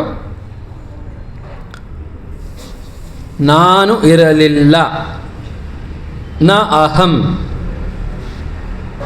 ನ ಅಹಂ ಅಂದರೆ ನಾನು ಇರಲಿಲ್ಲ ಅನ್ನುವಂತಹ ಕಾಲ ಇರಲಿಲ್ಲ. ಏನಿದ್ರೆ ಅರ್ಥ? ನಾನು ಇರಲಿಲ್ಲ ಅನ್ನೋ ಕಾಲ ಇರಲಿಲ್ಲ ಅಂದರೆ ಅರ್ಥ ಏನು? ಯಾವಾಗಲೂ ಇದ್ದೆ. ಅದನ್ನೇ ಇದಕ್ಕೆ ಎರಡು ಸರಿ ನಾ ಅಂತ ಕೃಷ್ಣ ಹೇಳ್ತಾನೆ. ನತ್ವೇವಾಹಂ ಜಾತು ನಾಸಂ. ಆ ಪದಕ್ಕೆ ಅರ್ಥ, ನಾನು ಇರಲಿಲ್ಲ ಅಂತಹ ಕಾಲ ಯಾವತ್ತೂ ಇರಲಿಲ್ಲ, ನಾನು ಯಾವತ್ತೂ ಇದ್ದೆ. ನತ್ವಂ, ಅದೇ ರೀತಿ ನತ್ವಂ, ನೀನೂ ಇರಲಿಲ್ಲ ಅಂತಹ ಕಾಲ ಯಾವತ್ತೂ ಇರಲಿಲ್ಲ. ಅದೇ ರೀತಿ ನ ಇಮೇ ಜನಾಧಿಪಾಃ, ಇವರೆಲ್ಲ ರಾಜರು ಇರಲಿಲ್ಲ ಅನ್ನೋ ಕಾಲ ಇರಲಿಲ್ಲ. ಅದು ಪಾಸ್ಟ್ ಟೆನ್ಸ್ ಆಗೋಯ್ತು. ಪ್ರೆಸೆಂಟ್ ಟೆನ್ಸಲ್ಲಿ ನನ್ನ ಕಣ್ಮುಂದೆ ಎಲ್ಲರೂ ಇದ್ದಾರೆ, ಅದು ಆಗೋಯ್ತು. ಹಿಂದೇನೂ ಯಾವಾಗಲೂ ಇದ್ದರು, ಇವಾಗಂತೂ ಕಣ್ಣಿಗೆ ಕಾಣ್ತಾನೇ ಇದ್ದಾರೆ. ಮತ್ತು ಇನ್ನು ಉಳಿದಿರೋದು ಯಾವ ಕಾಲ? ಭವಿಷ್ಯತ್ತು. ಅದಕ್ಕೂ ಹೇಳ್ತಾ ಇದ್ದಾನೆ, ನ ಚೈವ ನ ಭವಿಷ್ಯಾಮಃ. ನ ಭವಿಷ್ಯಾಮ ಅಂತ ನ ಅಂದರೆ ಇವರೆಲ್ಲ ಇರೋದಿಲ್ಲ ಅಂತ ಕಾಲ ಮುಂದೇನೂ ಬರೋದಿಲ್ಲ. ಸರ್ವೇ ವಯಮತಃ ಪರಂ. ನಾವೆಲ್ಲರೂ ಯಾವಾಗಲೂ ಇರ್ತೀವಿ. ತುಂಬ ಆಳವಾದ ಮಾತು. ಅಂದರೆ ಸಾವಿಲ್ಲ ಅಂತ ಅರ್ಥ. ಸಾವು ಇರೋದಿಲ್ಲ, ಹಿಂದೇನೂ ಇರೋದಿಲ್ಲ, ಮುಂದೇನೂ ಇಲ್ಲ. ಸಾರ್ ಏನು ಸರ್ ಹೆಂಗಂತೀರಾ? ಎಷ್ಟೋ ಜನ ದಿನಕ್ಕೆ ಸಾಯ್ತಾನೇ ಇದ್ದಾರಲ್ಲ. ತುಂಬ ಇಂಪಾರ್ಟೆಂಟ್. ಸಾವು ಯಾವುದಕ್ಕಿಲ್ಲ, ನಮಗಿಲ್ಲ. ನಾವು ಅಂದರೆ ಯಾರು ಪ್ರಶ್ನೆ ಹಾಕ್ಕೋಬೇಕು. ಸಾವಿರೋದು ಏನಕ್ಕೆ? ಯಾವುದಕ್ಕೆ ಸಾವಿದೆ, ಯಾವುದಕ್ಕೆ ಸಾವಿಲ್ಲ? ಸೊ ಇದು ಕೃಷ್ಣ ಮೊದಲು ಆತ್ಮಜ್ಞಾನವನ್ನು ಕೊಡ್ತಾ ಇದ್ದಾನೆ ಅರ್ಜುನನಿಗೆ. ಸೊ ಆತ್ಮಜ್ಞಾನವನ್ನು ಹೇಗೆ ಯಾವಾಗ ಔಷಧಿ ಥರ ಕೊಡಬೇಕು, ತುಂಬ ಇಂಪಾರ್ಟೆಂಟ್. ಸೊ ಈ ಶ್ಲೋಕ ತುಂಬ ಮುಖ್ಯವಾದ ಶ್ಲೋಕ, ಆದ್ದರಿಂದ ಸ್ವಲ್ಪ ನಾವು ಇದನ್ನು ವಿಸ್ತಾರವಾಗಿ ಚರ್ಚೆ ಮಾಡೋಣ.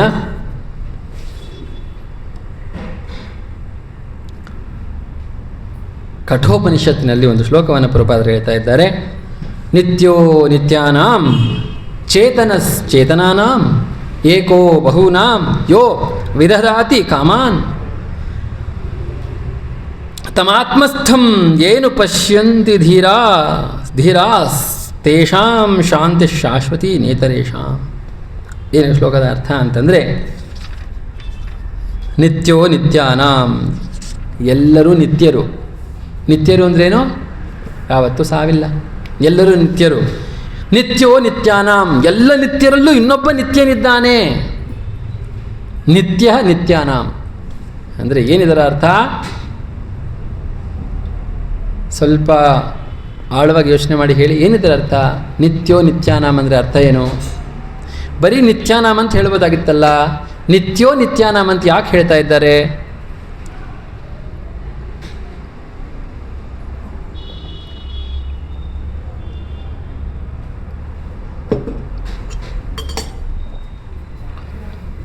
ಏನಾದರೂ ಒಂದು ಹಿಂಟ್ಸ್ ಇದೆಯಾ ನಿಮಗೆ ಗೊತ್ತಿರೋ ಪ್ರಕಾರ? ಯಾಕೆ ನಿತ್ಯೋ ನಿತ್ಯಾನಾಮ್ ಅಂತ ಹೇಳ್ತಾ ಇದ್ದಾರೆ? ಬರೀ ನಿತ್ಯಾನಾಮ್ ಅಂತ ಹೇಳ್ಬೋದಾಗಿತ್ತಲ್ಲ, ಎಲ್ಲರೂ ನಿತ್ಯರು. ಹೌದು,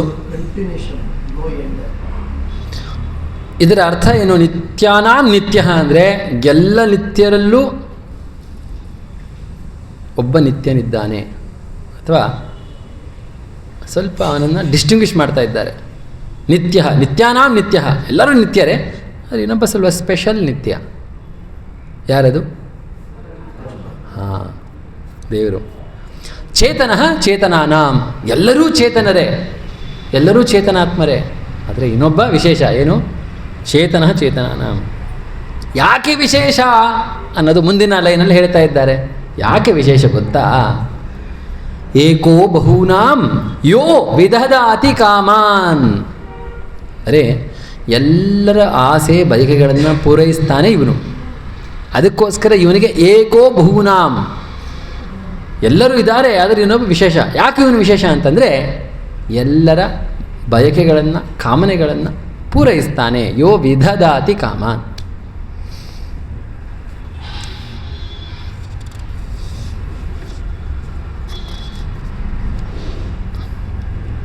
ಸೊ ಈಗ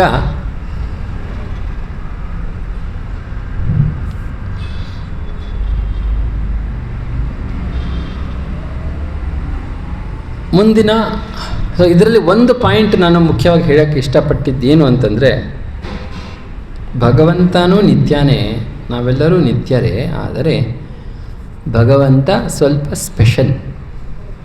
ಆ ಒಂದು ಪಾಯಿಂಟನ್ನು ಹೈಲೈಟ್ ಮಾಡ್ತಾ ಇದ್ದಾರೆ ಕಠೋಪನಿಷತ್ತಿನಿಂದ. ಆಯಿತಾ? ಸಾಮಾನ್ಯವಾಗಿ ಇವಾಗ ಬೇರೆ ಬೇರೆ ವಾದಗಳಿದೆ. ಅದ್ವೈತವಾದ ಇದೆ, ದ್ವೈತವಾದ ಇದೆ, ವಿಶಿಷ್ಟಾದ್ವೈತವಾದ ಇದೆ, ಅಥವಾ ಚಿಂತ್ಯ ಭೇದವಾದಗಳಿದೆ, ಬೇರೆ ಬೇರೆ ತತ್ವಗಳಿದೆ. ಯಾವುದು ಸರಿ, ಯಾವುದು ತಪ್ಪು ಅಂತ ನಾವು ಗೊಂದಲಕ್ಕೊಳಗಾಗ್ತೀವಿ. ಅಥವಾ ನಮ್ಮ ಪರಂಪರೆ, ನಮ್ಮ ತಂದೆ ತಾಯಿ ಎಲ್ಲರೂ ಇದೇ ವಾದವನ್ನು ಅನುಸರಿಸ್ಕೊಂಡು ಬಂದಿದ್ದಾರೆ. ನಾನು ಬದಲಾಯಿಸಲ್ಲ ಇದನ್ನು, ನಾನು ಅದನ್ನೇ ಫಾಲೋ ಮಾಡ್ತೀನಿ ಅಲ್ವಾ? ಆಚಾರ್ಯರು ಯಾವತ್ತೂ ಸಹಿತ ಹಿಂದಿನ ಕಾಲದಲ್ಲಿ, ಉದಾಹರಣೆಗೆ ಶಂಕರಾಚಾರ್ಯರೇ ಆಗಿರ್ಬೋದು, ರಾಮಾನುಜಾಚಾರ್ಯರೇ ಆಗಿರ್ಬೋದು, ಮಧ್ವಾಚಾರ್ಯ ಆಗಿರ್ಬೋದು, ಅವರು ಪ್ರಚಾರ ಮಾಡೋಕ್ಕೆ ಬಂದಾಗ ಅವರಿಗಿಂತ ಮುಂಚೆ ಅವರ ವಾದವನ್ನು ಯಾರೂ ತಿಳಿದಿರಲಿಲ್ಲ. ಅವರು ತಮ್ಮ ವಾದಗಳನ್ನು ಮಂಡಿಸಿದ್ರು, ತಮ್ಮ ಸಿದ್ಧಾಂತಗಳನ್ನು ಪ್ರತಿಪಾದನೆ ಮಾಡಿದ್ರು. ಆಗಿನ ಕಾಲದಲ್ಲಿ ಇದ್ದಂತಹ ಬುದ್ಧಿವಂತರು, ತಿಳುವಳಿಕೆ ಇರೋರು ಅದನ್ನು ಅರ್ಥ ಮಾಡ್ಕೋತಾರೆ, ಪ್ರಶ್ನೆ ಮಾಡ್ತಾರೆ. ಯಾವಾಗ ಮನದಟ್ಟಾಗುತ್ತೋ ಅದನ್ನು ತಮ್ಮ ಜೀವನಕ್ಕೆ ಅಳವಡಿಸ್ಕೊಂಡು ಅವರು ಅದನ್ನು ಪರಂಪರೆಯಾಗಿ ಶುರು ಮಾಡ್ತಾರೆ. ಆದ್ದರಿಂದ ನಾವು ಮನಸ್ಸನ್ನು ಯಾವತ್ತೂ ಓಪನ್ ಆಗಿ ಇಟ್ಕೊಂಡು ನಮ್ಮ ಬುದ್ಧಿಶಕ್ತಿಯನ್ನು ಬಳಸಿ ಅರ್ಥ ಮಾಡಿಕೊಂಡು ನನಗೆ ಒಪ್ಪಿಗೆ ಆಗ್ತಾಯಿದೆ ಸಿದ್ಧಾಂತ ಅಂದರೆ ಸ್ವೀಕಾರ ಮಾಡಿ. ಒಪ್ಪಿಗೆ ಆಗ್ತಾಯಿಲ್ಲ ಅಂತಂದರೆ ಇನ್ನೂ ಕಲೀರಿ ಹೆಚ್ಚಿಗೆ. ಯಾರೂ ಯಾವುದನ್ನು ಹೇರೋಕ್ಕಾಗೋದಿಲ್ಲ. ಇಲ್ಲಿ ನಾನು ಕೂತ್ಕೊಂಡಿದ್ದೀನಿ ವಾಸಸ್ಥಾನದ ಮೇಲೆ ಮಾತ್ರಕ್ಕೆ ನಾನು ನನ್ನ ಒಪಿನಿಯನ್ನು ನನ್ನ ಸಿದ್ಧಾಂತ ನಿಮ್ಮ ಮೇಲೆ ಹೇರೋಕ್ಕಾಗೋದೇ ಇಲ್ಲ. ಅದು ಸರಿಯಾದ ಮಾರ್ಗವೂ ಅಲ್ಲ. ಏನು ನಮಗೆ 4 ವಿಚಾರ ಗೊತ್ತಿದೆ, ಆಚಾರ್ಯರು ತಿಳಿಸಿದ್ದಾರೆ, ಅದನ್ನು ನಾವು ನಿಮ್ಮ ಮುಂದೆ ಪ್ರಸ್ತಾಪ ಮಾಡ್ತೀವಿ. ನೀವು ಅದನ್ನು ಕೇಳಿಸ್ಕೊಳ್ಳಿ, ಪರಾಮರ್ಶೆ ಮಾಡಿ, ಸಂಶಯ ಇದ್ದರೆ ಪ್ರಶ್ನೆ ಮಾಡಿ. ನಿಮ್ಮ ಸಂಶಯ ಎಲ್ಲ ಪರಿಹಾರ ಆಗಿ ಈ ಸಿದ್ಧಾಂತ ಸರಿಯಾಗಿದೆ ಅಂತ ಯಾವಾಗ ನಿಮಗೆ ಅನಿಸತ್ತೆ ಆವಾಗ ಸ್ವೀಕಾರ ಮಾಡಿ ಅಳವಡಿಸ್ಕೊಳ್ಳಿ ಅಲ್ವಾ. ಸೊ ಅದರಿಂದ ಈ ಒಂದು ಕಠೋಪನಿಷತ್ತಿನ ಶ್ಲೋಕದಲ್ಲಿ ನಮಗೊಂದು ಕ್ಲಾರಿಟಿ ಸಿಕ್ತು. ಏನು ಅಂತಂದರೆ, ಭಗವಂತ ನಿತ್ಯೋ ನಿತ್ಯಾನಾಂ, ಎಲ್ಲ ನಿತ್ಯರ ಥರ ಅಲ್ಲ ಅನ್ನೋಪ್ಪ ಸ್ವಲ್ಪ ಸ್ಪೆಷಲ್ ಕ್ಯಾಟಗರಿ. ಆದರೆ ಇಬ್ಬರು ನಿತ್ಯರೇ. ಅಹಂ ಬ್ರಹ್ಮಾಸ್ಮಿ ಅನ್ನೋದು ಸತ್ಯವೇ, ಅದು ಸುಳ್ಳಲ್ಲ. ನಾವೆಲ್ಲರೂ ಅಹಂ ಬ್ರಹ್ಮಾಸ್ಮಿ ಅನ್ನೋದು ನಿತ್ಯ, ನಾವೆಲ್ಲರೂ ಬ್ರಹ್ಮ ಅಥವಾ ಚೇತನ, ಅದು ಸತ್ಯ, ಅದು ಸುಳ್ಳಲ್ಲ. ಆದರೆ ನಾವೆಲ್ಲರೂ ದೇವರ ಅನ್ನೋ ಪ್ರಶ್ನೆ ಬರುತ್ತೆ ಅಲ್ವಾ. ಯಾರಾದರೂ ಆ ರೀತಿ ಹೇಳಿದ್ರೆ ನೀವೇನಂತೀರ, ಏನು ಉತ್ತರ ಕೊಡ್ತೀರಾ? ನಾನು ದೇವರು ಅಂದ್ಬಿಡ್ತಾರೆ ಎಷ್ಟೋ ಜನ. I am God. ಇವೆಲ್ಲ ಉಪೇಂದ್ರ ಫಿಲಮ್ ನೋಡಿರಬೇಕು, God is great, I am God ಅಲ್ವಾ. ಸೊ ಇವಾಗ ಅದಕ್ಕೇನು ಉತ್ತರ ಕೊಡ್ತೀರಾ? ಹೌದಾ?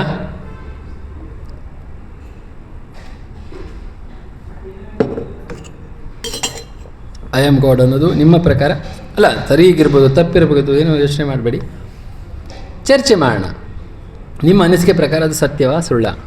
ಯಾಕೆ ಆ ರೀತಿ ಅನ್ಕೋತೀರಾ? ಓಪನ್ನಾಗಿ ಡಿಸ್ಕಷನ್ ಮಾಡೋಣ, ಸರಿನಾ? ಯಾರಾದರೂ ಶುರು ಮಾಡಿ ಡಿಸ್ಕಷನ್. ನೀವು ಒಪ್ತೀರಾ ಒಪ್ಪಲ್ವಾ? ಒಪ್ಪಿದ್ರೆ ಯಾಕೆ ಒಪ್ತೀರಾ? ಒಪ್ಪಲ್ಲ ಅಂದರೆ ಯಾಕೆ ಒಪ್ಪಲ್ಲ, ಅಷ್ಟೇ ಹೇಳಿ. ಹೇಳಿ.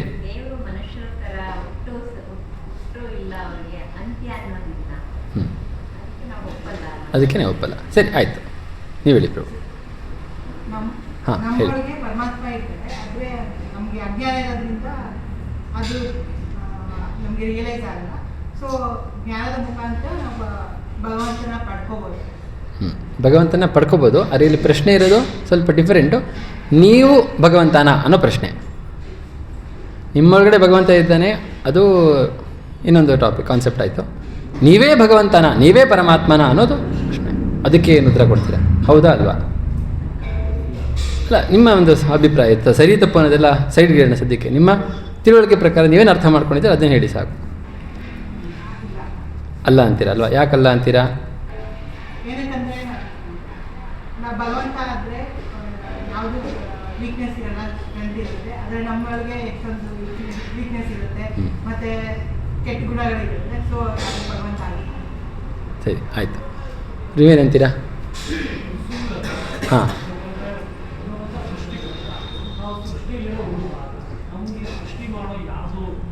ಶಕ್ತಿ ಇಲ್ಲ. ಹಾಂ, ಸರಿ, ಹೇಳಿ ಪ್ರಭು.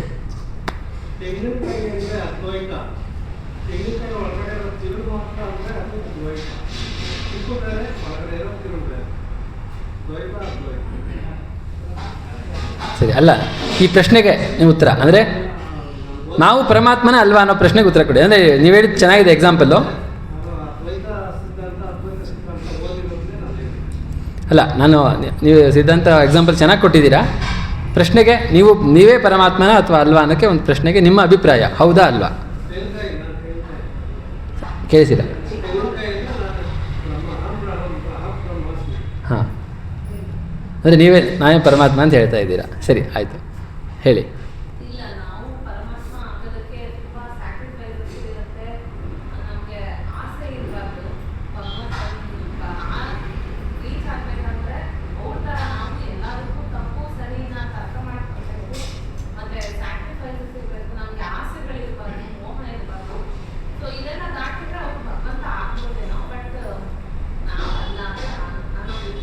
ಸರಿ, ಆಯಿತು, ಹಾಂ ಹೇಳಿ.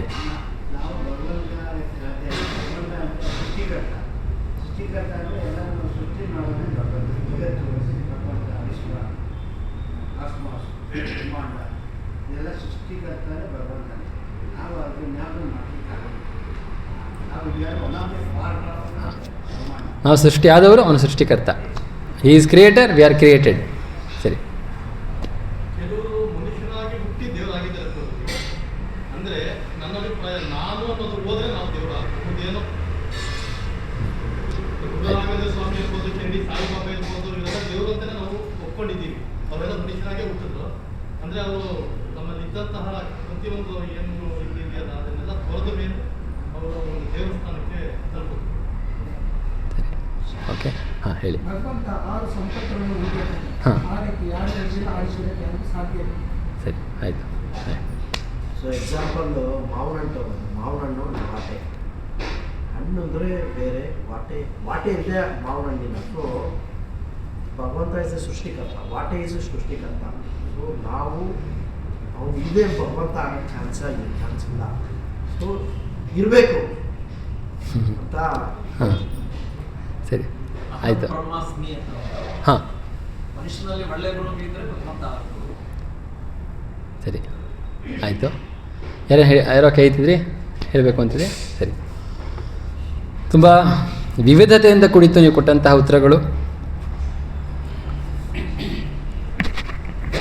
ಈಗ ಆ ಕಾನ್ಸೆಪ್ಟನ್ನ ಸ್ವಲ್ಪ ಡಿಸ್ಕಸ್ ಮಾಡೋಣ, ಆಯಿತಾ?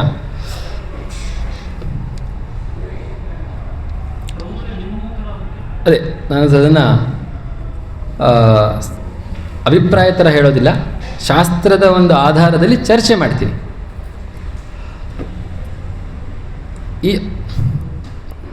ಈ ಒಂದು ಸಿದ್ಧಾಂತಕ್ಕೆ, ಯಾವ ಸಿದ್ಧಾಂತ ಅಂತಂದರೆ, ನಾವೇ ಭಗವಂತ ಅಂತ ಹೇಳ್ತಾರಲ್ಲ, ಅವರಿಗೆ ಒಂದು ಟರ್ಮ್ ಇದೆ ಶಾಸ್ತ್ರದಲ್ಲಿ, ಅವ್ರನ್ನ ಮಾಯಾವಾದ ಅಂತ ಹೇಳ್ತಾರೆ. ಮಾಯಾವಾದ, ಹಾಂ, ಮಾಯಾವಾದ. ಏನಿದರ ಒಂದು, ಯಾಕೆ ಇದನ್ನು ಮಾಯಾವಾದ ಅಂತ ಕರೀತಾರೆ ಅಂತಂದರೆ, ನಾವು ದೇವರು ಸದ್ಯಕ್ಕೆ ಮಾಯೆಯಿಂದ ಆವರಿಸ್ಕೊಂಡ್ಬಿಟ್ಟಿದ್ದೀವಿ. ಯಾವಾಗ ಆ ಮಾಯೆಯ ತೆರೆ ಸರಿಯತ್ತೋ ದೂರ, ಆಗ ನಾವು ದೇವರಾಗ್ಬಿಡ್ತೀವಿ ಅನ್ನೋದು ಒಂದು. ಇನ್ನೊಂದು, ಅದಕ್ಕೆ ಯಾಕೆ ಮಾಯಾವಾದ ಅಂತ ಕರೀತಾರೆ ಅಂದರೆ, ಅವರು ಒಂದೊಂದು ಹೆಜ್ಜೆ ಮುಂದೆ ಹೋಗಿ ಇನ್ನೊಂದು ಏನು ಹೇಳ್ತಾರೆ ಅಂತಂದರೆ, ಬರೀ ನಾವ್ಯಾಕೆ, ಯಾವಾಗ ಭಗವಂತ ಅವತಾರ ಮಾಡ್ತಾನಲ್ಲ, ಅವತಾರ ಮಾಡಿದ ಭಗವಂತನೂ ಸಹಿತ ನಿಮ್ಮೆಲ್ಲರ ಥರ ಚರ್ಮದಿಂದ, ರಕ್ತದಿಂದ, ಮಾಂಸದಿಂದ ಕೂಡಿದ ದೇಹವನ್ನು ಅವನು ಪಡ್ಕೋತಾನೆ. ಅವನು ಕರ್ಮಚಕ್ರದಲ್ಲಿ ಒಳಗಾಗ್ತಾನೆ. ಅವನು ವಿಧಿ ಆಟದ ಒಳಗಡೆ ಸೇರಿಕೊಂಡು ಮಾಡ್ತಾನೆ. ಸೊ ಈ ರೀತಿಯಾದ ಒಂದು ಅವರ ವಾದವನ್ನು ಮಂಡನೆ ಮಾಡ್ತಾರಲ್ಲ, ಅವರಿಗೆ ಮಾಯಾವಾದ. ಯಾಕಂದರೆ ಭಗವಂತನೂ ಮಾಯೆಯ ಒಳಗಡೆ ಬರ್ತಾನೆ, ನಾವುಗಳು ಸಹಿತ ಮಾಯೆಯಿಂದ ಹೊರಗಡೆ ಹೋಗಬಹುದು.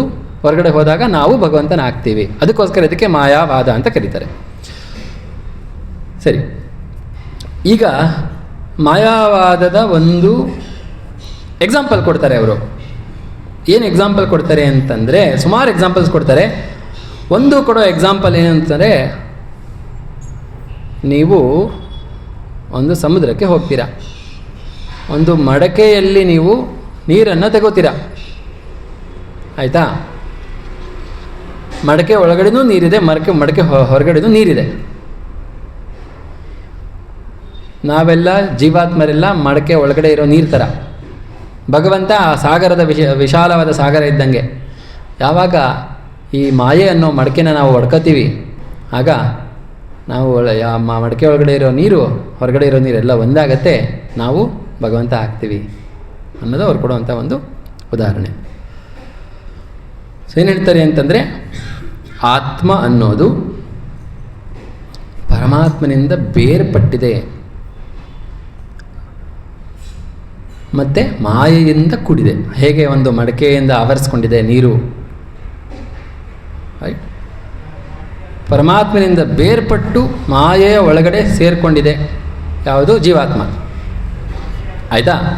ಇವಾಗ ಈ ಶ್ಲೋಕದ ಆಧಾರವಾಗಿ ಇಟ್ಕೊಂಡು ಈ ಮಾತನ್ನು ನಾವು ತೆಗೆದುಹಾಕ್ಬೋದಾ ಇಲ್ವಾ? ಈ ಶ್ಲೋಕದಲ್ಲಿ ಏನು ಹೇಳ್ತಾ ಇದ್ದಾರೆ ದೇವರು ಕೃಷ್ಣ? ಏನು ಶ್ಲೋಕದ ನೀಟಾಗಿ ಒಂದ್ಸರಿ ಓದಿ, ಶ್ಲೋಕದಲ್ಲಿ ಏನು ಹೇಳ್ತಾ ಇದ್ದಾರೆ ಅಂತ.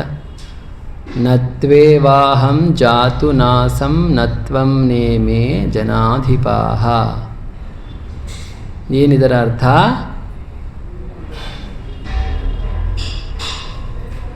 ನಾನು ಯಾವತ್ತೂ ಇದ್ದೆ, ನೀನು ಸಹಿತ ಯಾವತ್ತೂ ಇದ್ದೆ. ನೀನು ಇರಲಿಲ್ಲ ಅನ್ನೋ ಸಮಯ ಇರಲಿಲ್ಲ, ನಾನು ಇರಲಿಲ್ಲ ಅನ್ನೋ ಸಮಯ ಇರಲಿಲ್ಲ, ಫೈನ್. ಬಟ್ ನೀನು ಇರಲಿಲ್ಲ ಅನ್ನೋ ಸಮಯ ಯಾವತ್ತೂ ಇರಲಿಲ್ಲ ಅಂದರೆ ಅರ್ಥ ಏನು? ಅವತ್ತು ಇದ್ದೆ. ನೀನು ಯಾವತ್ತೂ ಇದ್ದೆ ಅಂದರೆ ಅವರ ವಾದ ಏನು? ನೀನು ಮುಂಚೆ ದೇವರಾಗಿದ್ದೆ, ಇವಾಗ ಅಂದರೆ ನಿಂಗೆ ಸಪ್ರೇಟ್ ಎಕ್ಸಿಸ್ಟೆನ್ಸ್ ಇರಲಿಲ್ಲ, ಲೀನ ಆಗಿಬಿಟ್ಟಿದ್ದೆ, ಬ್ರಹ್ಮನೇ ಆಗಿಬಿಟ್ಟಿದ್ದೆ. ನಿನ್ನ ಎಕ್ಸಿಸ್ಟೆನ್ಸ್ ಯಾವಾಗ ಶುರುವಾಯಿತು ಅಂದರೆ ನಿನ್ನ ಮಾಯೆಯ ಒಳಗಡೆ ಬಂದಾಗ ನೀನು ನೀನು ಸೃಷ್ಟಿ ಆಗಿದ್ದೆ ಯಾವಾಗ ಅಂದರೆ ಮಾಯೆ ಒಳಗಡೆ ಬಂದಾಗ. ಅದಕ್ಕೆ ಮುಂಚೆ ನೀನು ಇರಲಿಲ್ಲ, ಯಾಕಂದರೆ ನೀನು ದೇವರಾಗಿದ್ದೆ ಯಾವಾಗ. ಇವಾಗ ನೀನು ಸೃಷ್ಟಿ ಒಳಗಡೆ ಮಾಯೆ ಒಳಗಡೆ ಸಿಗಾಕೊಂಡಿದ್ಯಾ, ಮಾಯೆಯಿಂದ ಬಿಡಿಸ್ಕೊಂಡ್ರೆ ಮತ್ತೆ ಏನಾಗ್ತೀಯಾ? ದೇವರಾಗ್ತೀಯಾ. ಅವಾಗ ಏನಾಗುತ್ತೆ? ನಿನ್ನ ಎಕ್ಸಿಸ್ಟೆನ್ಸು ಮತ್ತೆ ಶೂನ್ಯ ಆಗೋಗ್ತೀಯಾ. ಮುಂಚೆನೂ ನೀನು ಇರಲಿಲ್ಲ, ಇವಾಗ ಮಾತ್ರ ಇದೆಯಾ ನೀನು, ನಾಳೆನೂ ಇರೋದಿಲ್ಲ ನೀನು ಅನ್ನೋದು ಅವ್ರ ವಾದ. ಕೃಷ್ಣ ಹೇಳ್ತಾ ಇದ್ದಾನೆ ಅಲ್ವಾ? ನತ್ವೇವಾಹಂ ಜಾತು ನಾಸಂ ನತ್ವಂ ನ ಇಮೇ ಜನಾಧಿಪಾಹ. ಹಿಂದೆ ಇರಲಿಲ್ಲ ಅನ್ನೋ ಕಾಲ ಯಾವತ್ತೂ ಇರಲಿಲ್ಲ, ನೀವೆಲ್ಲರೂ ಇದ್ವಿ, ನಾನೂ ಇದ್ದೆ, ಜನಾಧಿಪತಿ ಎಲ್ಲರೂ ಇದ್ದರು. ಸೊ ಅವರೊಂದು ವಾದಕ್ಕೆ ನಾನು ಹೇಳಬೇಕಾಗಿಲ್ಲ, ಕೃಷ್ಣನೇ ಹೇಳ್ತಾ ಇದ್ದಾನೆ ಅಲ್ವಾ? ಒಪ್ಕೋತೀರ ಎಲ್ಲರೂ ಇದನ್ನು? ಸರಿನಾ ತಪ್ಪ? ಆಯಿತು. ನೆಕ್ಸ್ಟ್ ಇನ್ನೊಂದು ಪಾಯಿಂಟು.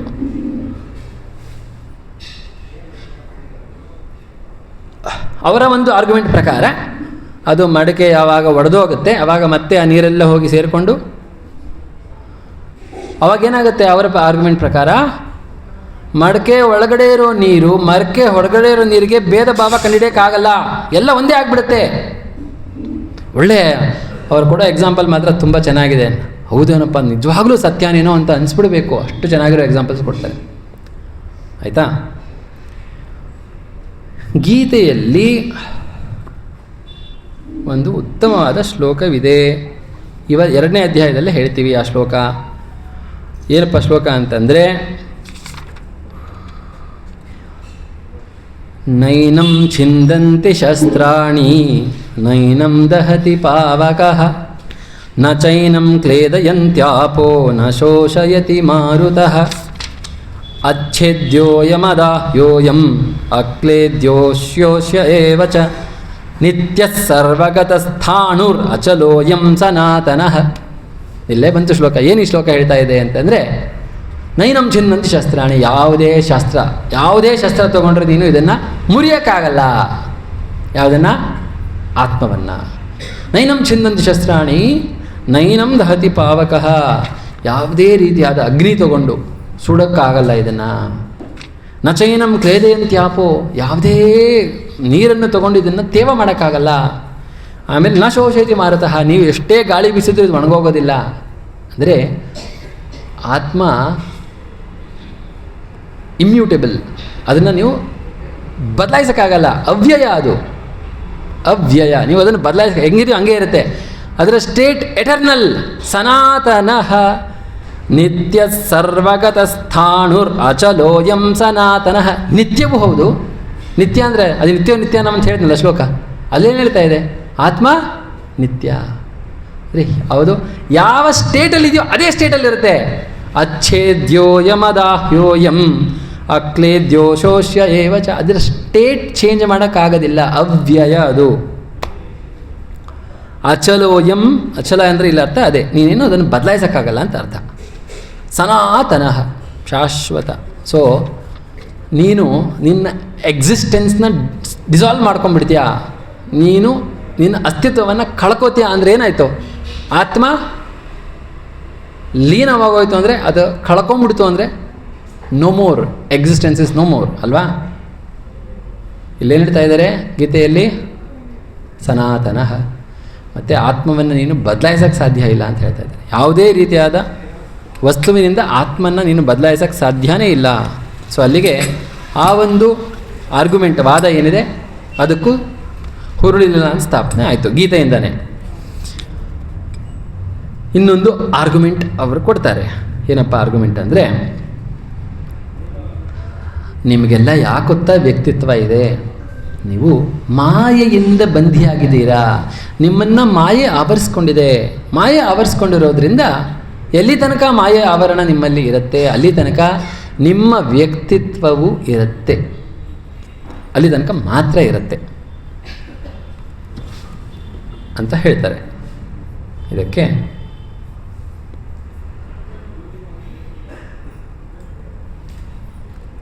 ಕೃಷ್ಣ ಏನು ಹೇಳ್ತಾ ಇದ್ದಾನೆ ಅಂತಂದರೆ, ಈ ಶ್ಲೋಕದಲ್ಲಿ ನತ್ವೇ ವಾಹಂ ಜಾತು ನಾಸಂ ಅಂದ್ರೇನು, ನಿನ್ನ ವ್ಯಕ್ತಿತ್ವ ಯಾವತ್ತೂ ಇತ್ತು, ಇವತ್ತಿದೆ, ನಾಳೆನೂ ಇರುತ್ತೆ, ಯಾವತ್ತೂ ಬದಲಾಗೋದಿಲ್ಲ. ಸೊ ಅದರಿಂದ ಆ ಒಂದು ವಾದವನ್ನು ಕೃಷ್ಣನ ಮಾತಿನಿಂದ ನಾವು ಮುರಿಬೋದು. ಆ ವಾದಕ್ಕೆ ಹುರುಳಿಲ್ಲ. ಕೃಷ್ಣನ ಮಾತಿನ ಮುಂದೆ ಅವರ ವಾದಕ್ಕೆ ನಾವು ಬೆಲೆ ಕೊಡೋಕ್ಕಾಗಲ್ಲ. ಕೃಷ್ಣ ಏನು ಹೇಳ್ತಾನೋ ಅದೇ ಸತ್ಯ ಅಲ್ವಾ. ಇನ್ನೊಂದು ವಾದ ಮಾಡ್ತಾರೆ ಅವರು, ನಿನ್ನ ಈ ವ್ಯಕ್ತಿತ್ವ ಏನಿದೆ ಅದು ಭೌತಿಕ, ಆಧ್ಯಾತ್ಮಿಕ ಅಲ್ಲ. ನೀನು ಆಧ್ಯಾತ್ಮಿಕ ಆದಾಗ ನಿನಗೆ ವ್ಯಕ್ತಿತ್ವ ಕಳ್ಕೊಂಡ್ಬಿಡ್ತೀಯ, ನೀನು ಸಂಪೂರ್ಣವಾಗಿ ಬ್ರಹ್ಮಮಯ ಆಗೋಗ್ತೀಯ, ನಿನ್ನ ವ್ಯಕ್ತಿತ್ವ ನೀನು ಸಂಪೂರ್ಣವಾಗಿ ಕಳ್ಕೋತೀಯ ಅಂತ ಹೇಳ್ತಾರೆ. ಅದಕ್ಕೆ ಕೃಷ್ಣ ಹೇಳ್ತಾ ಇದ್ದಾನೆ, ನತ್ವೇ ವಾಹಂ ಜಾತು ನಾಸಂ, ನಿನ್ನ ವ್ಯಕ್ತಿತ್ವ ಅನ್ನೋದು ಯಾವತ್ತೂ ಇತ್ತು, ಇವತ್ತೂ ಇದೆ, ನಾಳೆನೂ ಇರುತ್ತೆ. ನಿನ್ನ ವ್ಯಕ್ತಿತ್ವ ಯಾವತ್ತೂ ಬದಲಾಗೋದಿಲ್ಲ, ಅದು ಯಾವತ್ತೂ ಇರುತ್ತೆ. ಆಯಿತಾ? ಇನ್ನೊಂದು ವಾದವನ್ನು ಮಂಡಿಸ್ತಾರೆ. ಈ ಶ್ಲೋಕದಲ್ಲಿ ಹೇಳ್ತಾ ಇದ್ದಾರಲ್ಲ, ಈ ಎಲ್ಲ ಜನಾಧಿಪರು ಮತ್ತು ಅರ್ಜುನ ಎಲ್ಲ ಪ್ಲುರಾಲಿಟಿ ಅಂದರೆ ಇಷ್ಟೊಂದು ಜನನ ತೋರಿಸ್ತಾ ಇದ್ದಾರಲ್ಲ, ಇದೆಲ್ಲ ಎಲ್ಲಿ ತನಕ ಲೆಕ್ಕ ಆಗುತ್ತೆ, ದೇಹ ಇರೋ ತನಕ ಅಷ್ಟೇ. ದೇಹಕ್ಕೋಸ್ಕರ ಹೇಳ್ತಾ ಇದ್ದಾರೆ. ಯಾಕಂದರೆ ನೂರಾರು ಸಾವಿರಾರು ದೇಹ ಇದೆಯಲ್ಲ, ಅದಕ್ಕೋಸ್ಕರ ಇಷ್ಟೆಲ್ಲ ಜನ ಇದ್ದಾರೆ, ಅವರಿದ್ದಾರೆ ಅಂತ ಹೇಳ್ತಾ ಇರೋದು ಅಂತ ಹೇಳ್ತಾರೆ. ಆದರೆ ಇದರ ಹಿಂದಿನ ಶ್ಲೋಕದಲ್ಲಿ ಏನು ಹೇಳ್ತಾರೆ ಕೃಷ್ಣ? ಏನು ಹೇಳಿದ್ರು ಕೃಷ್ಣ ಇದರ ಹಿಂದಿನ ಶ್ಲೋಕದಲ್ಲಿ? ಅಶೋಚ್ಯಾನನ್ವ ಶೋಚಸ್ತ್ವಂ ಪ್ರಜ್ಞಾವಾದಾಂಶ ಭಾಷಸೆ. ಯಾವುದರ ಮೇಲೆ ಶೋಕ ಪಡಬಾರ್ದು ಅದರ ಮೇಲೆ ಶೋಕ ಪಡ್ತಾ ಇದೆಯಾ? ಗತಾಸುನ ಗತಾಸು.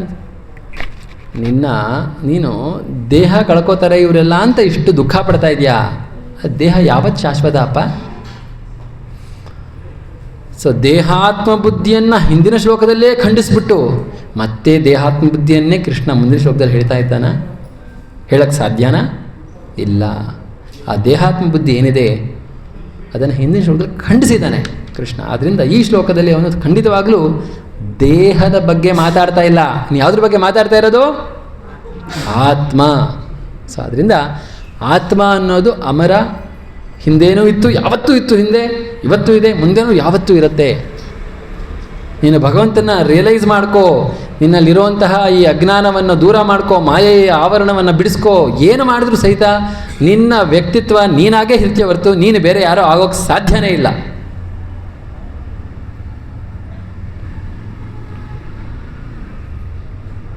ಇದು ಶ್ಲೋಕದಲ್ಲಿ ಮಂಡನೆ ಆಗ್ತಾ ಇದೆ. ಆಯಿತಾ?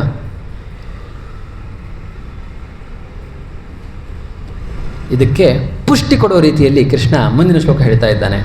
ಏನು ಹೇಳ್ತಾ ಇದ್ದಾನೆ ಕೃಷ್ಣ ಅಂತಂದರೆ, ಹೇಗೆ ಆತ್ಮಕ್ಕೂ ದೇಹಕ್ಕೂ ಎಲ್ಲಿ ಡಿಫರೆನ್ಸ್ ಇದೆ ಅನ್ನೋದನ್ನು ಕೃಷ್ಣ ಮುಂದಿನ ಶ್ಲೋಕದಲ್ಲಿ ಹೇಳ್ತಾ ಇದ್ದಾನೆ. ಏನದು ಶ್ಲೋಕ ಅಂತಂದರೆ ಎಲ್ಲ ಹೇಳೋಣ ಬನ್ನಿ. ದೇಹಿನೋಸ್ಮಿನ್ ಯಥಾ ದೇಹೇ ಕೌಮಾರಂ ಯೌವನಂ ಜರಾ ತಥಾ ದೇಹಾಂತರಸ್ಪ್ರಾಪ್ತಿರ್ ಧೀರಸ್ತತ್ರ ನ ಮುಹ್ಯತಿ. ಹೇಳ್ತಾ ಇದ್ದಾನೆ ಕೃಷ್ಣ, ದೇಹಿನಃ ಅಂದರೆ ದೇಹಿ, ದೇಹ ದೇಹಿ, ವ್ಯತ್ಯಾಸ ಏನು ಎರಡಕ್ಕೂ?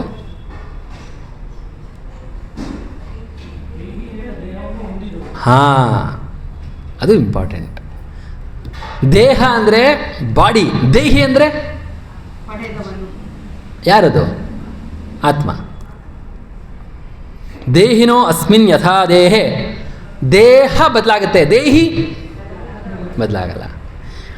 ದೇಹಿನೋ ಅಸ್ಮಿನ್ ಯಥಾ ದೇಹೆ, ಇದೇ ದೇಹದಲ್ಲಿ ಏನಾಗ್ತಾ ಇದೆ?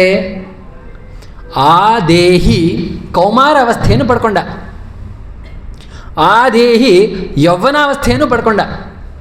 ಮತ್ತು ಆದೇಹಿ ಜರ ಅಥವಾ ಮುಪ್ಪು ಅವಸ್ಥೆಯನ್ನು ಪಡ್ಕೊಂಡ. ಆಯಿತು, ಸಣ್ಣದಾಗಿ ಇದ್ದ ಬಾಲಕ ಆ ದೇಹದಲ್ಲಿ ಇದ್ದ, ಅದೇ ದೇಹಿ ಯೌವನಾವಸ್ಥೆಯ ದೇಹವನ್ನು ಪಡ್ಕೊಂಡ, ಅದೇ ದೇಹಿ ಮುಪ್ಪಾದ ದೇಹವನ್ನು ಪಡ್ಕೊಂಡ, ಅದೇ ದೇಹಿ ಮತ್ತೇನಾಯಿತು, ಆ ಮುಪ್ಪಾದ ದೇಹವನ್ನು ಬಿದ್ದೋದಾಗ, ಆ ವಯಸ್ಸಾದಾಗ ತಥಾ ದೇಹ ಅಂತರ ಪ್ರಾಪ್ತಿ, ಅಂದರೆ ಇನ್ನೊಂದು ದೇಹ, ಅಂತರ ಅಂದರೆ ಸೆಕೆಂಡ್, ತಥಾ ದೇಹಾಂತರ ಪ್ರಾಪ್ತಿ, ಇನ್ನೊಂದು ದೇಹವನ್ನು ಪಡ್ಕೋತಾನೆ.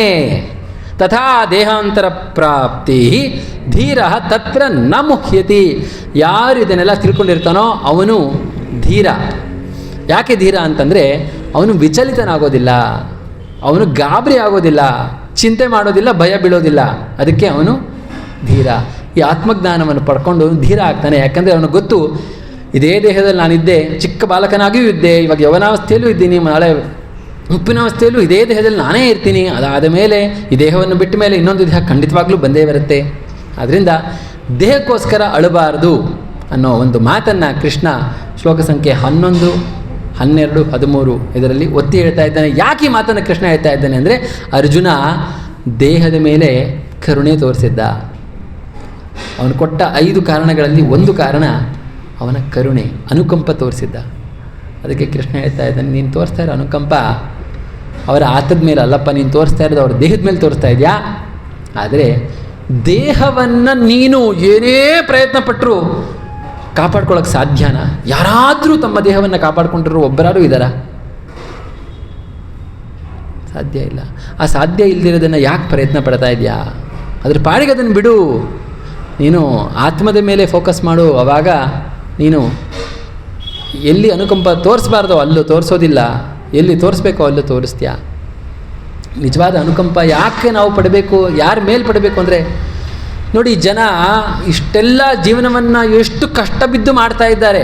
ದಿನಕ್ಕೆ 10 ಗಂಟೆ, 11 ಗಂಟೆ, 12 ಗಂಟೆ, 16 ಗಂಟೆ ದುಡಿತಾ ಇದ್ದಾರೆ. ಇಷ್ಟೆಲ್ಲ ಕಷ್ಟ ಬಿಡ್ತಾ ಯಾವುದಕ್ಕೆ ಕಷ್ಟಪಡ್ತಾ ಇದ್ದಾರೆ ಅಪ್ಪ ಅಂತಂದರೆ, ಹೇಗಿದ್ದರೂ ನಶ್ವರ ಆಗೋ ದೇಹವನ್ನು ಸಾಕೋಕ್ಕೋಸ್ಕರ ಅಷ್ಟೆಲ್ಲ ಕಷ್ಟಪಡ್ತಾ ಇದ್ದಾರೆ. ಆದರೆ ಗೀತೆಯನ್ನು ಅಧ್ಯಯನ ಮಾಡೋಕ್ಕೆ ಅವರಿಗೆ ಸಮಯ ಸಾಕಾಗ್ತಾ ಇಲ್ಲ ಅಲ್ವಾ? ಸಮಯ ಸಾಕಾಗ್ತಾ ಇಲ್ಲ ಅನ್ನೋದು ನೆಪ ಅಷ್ಟೇ, ಮನಸ್ಸಿಲ್ಲ ಅನ್ನೋದು ಸತ್ಯ.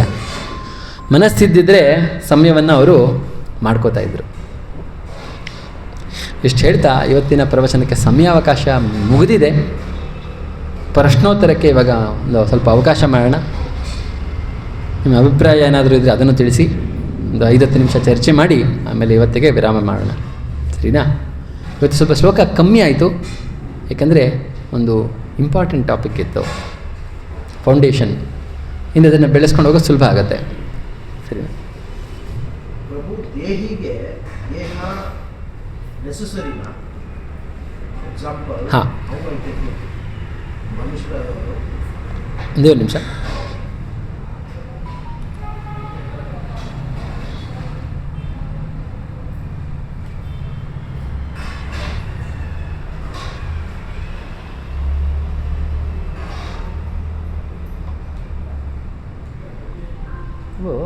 I'm in class. I will call you in about half an hour. Is it okay? Sure bro. Okay, very good. ಅವರು ಅಮೇರಿಕದಿಂದ ಫೋನ್ ಮಾಡಿದ್ರು ಪಾಪ, ಅದಕ್ಕೆ ಹಾಂ ಹೇಳಿ. ದೇಹಿಗೆ ದೇಹ is necessary. I don't know, ದೇಹ ಇಸ್ ನೆಸೆಸರಿ ಫಾರ್ ದೇಹಿ. ಇಲ್ಲಿ ಏನಾಗುತ್ತಂದ್ರೆ, ಎಕ್ಸಾಂಪಲ್, ಮನುಷ್ಯರಾದರೆ ಗಂಡ ಸತ್ತರೆ ಹೆಂಡತಿ ಬೇಕಾಗ್ತಾರೆ, ಹೆಂಡತಿ ಸತ್ತರೆ ರೀಮ್ಯಾರೇಜ್ ಆಗ್ತಾರೆ. ಅದೇ ಥರ ಆತ್ಮ ದೇಹದಿಂದ ಹೋಗ್ಬೇಕು, ದೇಹಿ ಇನ್ನೊಂದು ದೇಹನ ಹೋಗ್ಬೇಕು. ಅಂದರೆ ದಟ್ ಈಸ್, ದೇಹ is very important to survive ದೇಹಿ. Take it like. ಹೌದು, ಅಂದರೆ ನಿಮಗೆ ಯಾವ ಪರಿಸರದಲ್ಲಿ ಇದ್ದೀರಾ ಆ ಪರಿಸರಕ್ಕೆ ಹೊಂದಾಣಿಕೆ ಆಗುವಂತಹ ಉಪಕರಣಗಳು ಬೇಕಾಗುತ್ತೆ. ಉದಾಹರಣೆಗೆ ನೀರೊಳಗಡೆ ಇದ್ದಾಗ ನಾವು ಈ ಬಾಡಿ ಇಟ್ಕೊಂಡು ಆ ನೀರೊಳಗಡೆ ಇರೋಕ್ಕಾಗಲ್ಲ, ಜೀವನ ಮಾಡೋಕ್ಕಾಗಲ್ಲ. ಸ್ವಲ್ಪ ಹೊತ್ತು ಇರ್ಬೋದೇನೋ, ಉಸಿರು ಕಟ್ಟತ್ತೆ ಆಮೇಲೆ ಅಲ್ವಾ? ಆದರೆ ಮೀನಿಗೆ ಹೊರಗಡೆ ಬಂದರೆ ಇರೋಕ್ಕಾಗಲ್ಲ. ಸೊ ಆದ್ದರಿಂದ ವಾತಾವರಣಕ್ಕೆ ಅನುಗುಣವಾಗಿ ದೇಹ ಬೇಕಾಗುತ್ತೆ. ಆತ್ಮ ಅದರ ಪರಿಸರ ಅಥವಾ ವಾತಾವರಣ ಇದಲ್ಲ. ಈ ಪ್ರಪಂಚ ಭೌತಿಕ, ಆತ್ಮ ಅನ್ನೋದು ಆಧ್ಯಾತ್ಮಿಕ. ಆಧ್ಯಾತ್ಮಿಕವಾಗಿರುವಂತಹ ಆತ್ಮಕ್ಕೆ ಈ ಭೌತಿಕ ಪ್ರಪಂಚದಲ್ಲಿ ತನ್ನ ಚಟುವಟಿಕೆಗಳನ್ನು ಮಾಡೋಕ್ಕೆ ಸಹಕಾರಿಯಾಗಿ ಬೇಕಾಗಿರೋದು ದೇಹ. ಏಕೆಂದರೆ ಈ ಭೌತಿಕ ಪ್ರಪಂಚದ ಭೌತಿಕ ವಸ್ತುಗಳ ಜೊತೆ ವ್ಯವಹಾರ ಮಾಡೋಕ್ಕೆ ಆತ್ಮಕ್ಕೆ ನೇರವಾಗಿ ಮಾಡೋಕ್ಕೆ ಸಾಧ್ಯ ಇಲ್ಲ. ಯಾಕಂದರೆ ಆತ್ಮ ಅನ್ನೋದು ಆಧ್ಯಾತ್ಮಿಕ ವಸ್ತು, ಚಿತ್ ವಸ್ತು ಅಲ್ವಾ. ಈ ಭೌತಿಕ ಪ್ರಪಂಚದಲ್ಲಿರೋದೆಲ್ಲ ಭೌತಿಕ ಲೌಕಿಕ ವಸ್ತುಗಳು, ಮೆಟೀರಿಯಲ್ ಆಬ್ಜೆಕ್ಟ್ಸ್. ಇದರ ಜೊತೆ ವ್ಯವಹಾರ ಮಾಡಬೇಕು ಅಂದರೆ ಆತ್ಮಕ್ಕೆ ದೇಹದ ಅವಶ್ಯಕತೆ ಇದೆ. ಅಂದರೆ ದೇಹ ಸುಪೀರಿಯರ್. ದೇಹ ಸುಪೀರಿಯರ್ ಯಾವುದಕ್ಕೆ? ದೇಹಿಗೆ ಇಲ್ಲ, ಸುಪೀರಿಯರ್ ಅಲ್ಲ, ಅದೊಂದು ಅದಿದ್ದೇ ದೇಹಿಗೆ ದೇಹ ಬೇಕೇ ಬೇಕು ಆಕ್ಟಿವಿಟಿ ಈ ಮಾಡಿ. ಪ್ರಪಂಚದಲ್ಲಿ ಇರೋ ತನಕ, ಬಟ್ ಸರ್ವೈವ್ ಆಗಕ್ಕೆ ದೇಹ ಬೇಕೇ ಬೇಕು. ಈ ಪ್ರಪಂಚದಲ್ಲಿ ಇರೋ ತನಕ ಅದರ ಅವಶ್ಯಕತೆ ಇದೆ. ಯಾವ ರೀತಿ ಅರ್ಥ ಮಾಡ್ಕೋಬೇಕು ಅಂತಂದರೆ, ನಾವು ಊಟ ಮಾಡಬೇಕು ಅನ್ನೋದು ಅವಶ್ಯಕತೆ ಇದೆ. ಆದರೆ ಊಟ ಮಾಡೋಕ್ಕೋಸ್ಕರ ಜೀವನ ಮಾಡೋದು ಅಲ್ಲ. ನಮ್ಮ ದೇಹವನ್ನು ಕಾಪಾಡ್ಕೊಳ್ಳೋಕ್ಕೋಸ್ಕರ ಊಟ ಮಾಡಬೇಕೇ ಹೊರತು ಊಟ ಮಾಡೋದೇ ಜೀವನ ಆಗ್ಬಿಡ್ಬಾರ್ದು. ಏನೇನು ವಿವಿಧವಾಗಿರೋ ಐಟಮ್ಸ್ ತಿನ್ನಿಸ್ತೀನಿ ನಾನು ಹುಡ್ದಾಗಿಂದ ಸಾಯೋ ತನಕ. ನನ್ನ ಫೋಕಸ್ ಏನಂದರೆ ಚೆನ್ನಾಗಿ ಐ ಆಮ್ ಎ ಫುಡ್ಡಿ ಅಂತ ತುಂಬ ಹೆಮ್ಮೆಯಿಂದ ಹೇಳ್ಕೋತಾರೆ. ಐ ಆಮ್ ಎ ಫುಡ್ಡಿ, ತಪ್ಪಲ್ಲ. ಬಟ್ ಬರೀ ಊಟ ಮಾಡೋಕ್ಕೆ ಜೀವನ ಮಾಡೋದಲ್ಲ, ಅದೊಂದು ಫ್ಯೂಯಲ್ ಇದ್ದಂಗೆ. ನನ್ನ ಕಾರ್ಗೆ ಚೆನ್ನಾಗಿ ಫ್ಯೂಯಲ್ ಹಾಕ್ಬಿಟ್ಟೆ ಅಂತ ಖುಷಿ ಪಡೋಕ್ಕಾಗತ್ತಾ? ಫ್ಯೂಯಲ್ ಹಾಕಿ ಏನು ಮಾಡಿದೆ ಕಾರಿಂದ, ಅದು ಇಂಪಾರ್ಟೆಂಟು ಅಲ್ವಾ. ದೇಹ ಅನ್ನೋದು ಕಾರ್ ಇದ್ದಂಗೆ, ದೇಹಿ ಅನ್ನೋದು ಡ್ರೈವರ್. ಅವನಿಗೆ ಮೂಮೆಂಟ್ ಮಾಡೋಕ್ಕೆ ಕಾರು ಬೇಕು. ಈ ಪ್ರಪಂಚದಲ್ಲಿ ಸುತ್ತಾಡೋಕ್ಕೆ ಕಾರು ಬೇಕು. ಆದರೆ ಆ ಕಾರ್ ಇಟ್ಕೊಂಡು ಏನು ಮಾಡ್ತಾ ಇದ್ದಾನೆ ಅಂತ ಮುಖ್ಯ ಆಗುತ್ತೆ. ಆ ಕಾರ್ ಇಟ್ಕೊಂಡು ಸುಮ್ಮನೆ ಲಕ್ಸುರಿ ಟ್ರಿಪ್ಸ್ ಮಾಡ್ತಾ ಇದ್ದಾನಾ, ಬರೀ ಊಟಿ ಆ ಕಡೆ ಕೊಡೈಕೆನಾಲ್ ಹೋಗ್ಕೊಂಡು ತಿರುಗಾಡ್ತಾ ಇದ್ದಾನಾ, ಅಥವಾ ಅದರಿಂದ ಒಳ್ಳೊಳ್ಳೆ ದೇವಸ್ಥಾನ ತೀರ್ಥಕ್ಷೇತ್ರಗಳಿಗೆ ಹೋಗಿ ಅಲ್ಲಿಂದ ಲಾಭವನ್ನು ಪಡ್ಕೋತಾ ಇದ್ದಾನಾ ಅನ್ನೋದು ಇಂಪಾರ್ಟೆಂಟ್ ಆಗುತ್ತೆ. ಆ ದೇಹಿ ನೆಕ್ಸ್ಟು ಯಾವ ಕಾರ್ ಸಿಗುತ್ತೆ ಅವನಿಗೆ, ನೆಕ್ಸ್ಟು ಯಾವ ದೇಹ ಸಿಗುತ್ತೆ ಅನ್ನೋದು ಈಗಿನ ಕಾರ್ ಇಟ್ಕೊಂಡು ಏನು ಮಾಡ್ತಾನೆ ಅನ್ನೋದ್ರ ಮೇಲೆ ಡಿಪೆಂಡ್ ಆಗುತ್ತೆ. ಈಗಿನ ಕಾರಲ್ಲಿ ಮಿಸ್ಯೂಸ್ ಮಾಡಿಕೊಂಡ್ರೆ ಅವನಿಗೆ ನಾಳೆ ಬರೀ ಟೂ ವೀಲರ್ ಸಿಗುತ್ತೆ, ಅದು ಮಿಸ್ಯೂಸ್ ಮಾಡಿಕೊಂಡ್ರೆ ಸೈಕಲ್ ಸಿಗುತ್ತೆ, ಆಯಿತಾ. ಹಾಗೆ ಅದೇ ಕಾರನ್ನು ಚೆನ್ನಾಗಿ ಉಪಯೋಗಿಸ್ಕೊಂಡ್ರೆ ಅವಾಗ BMW, ಮರ್ಸಿಡೀಸು ಏನೇನೋ ಸಿಗುತ್ತೆ.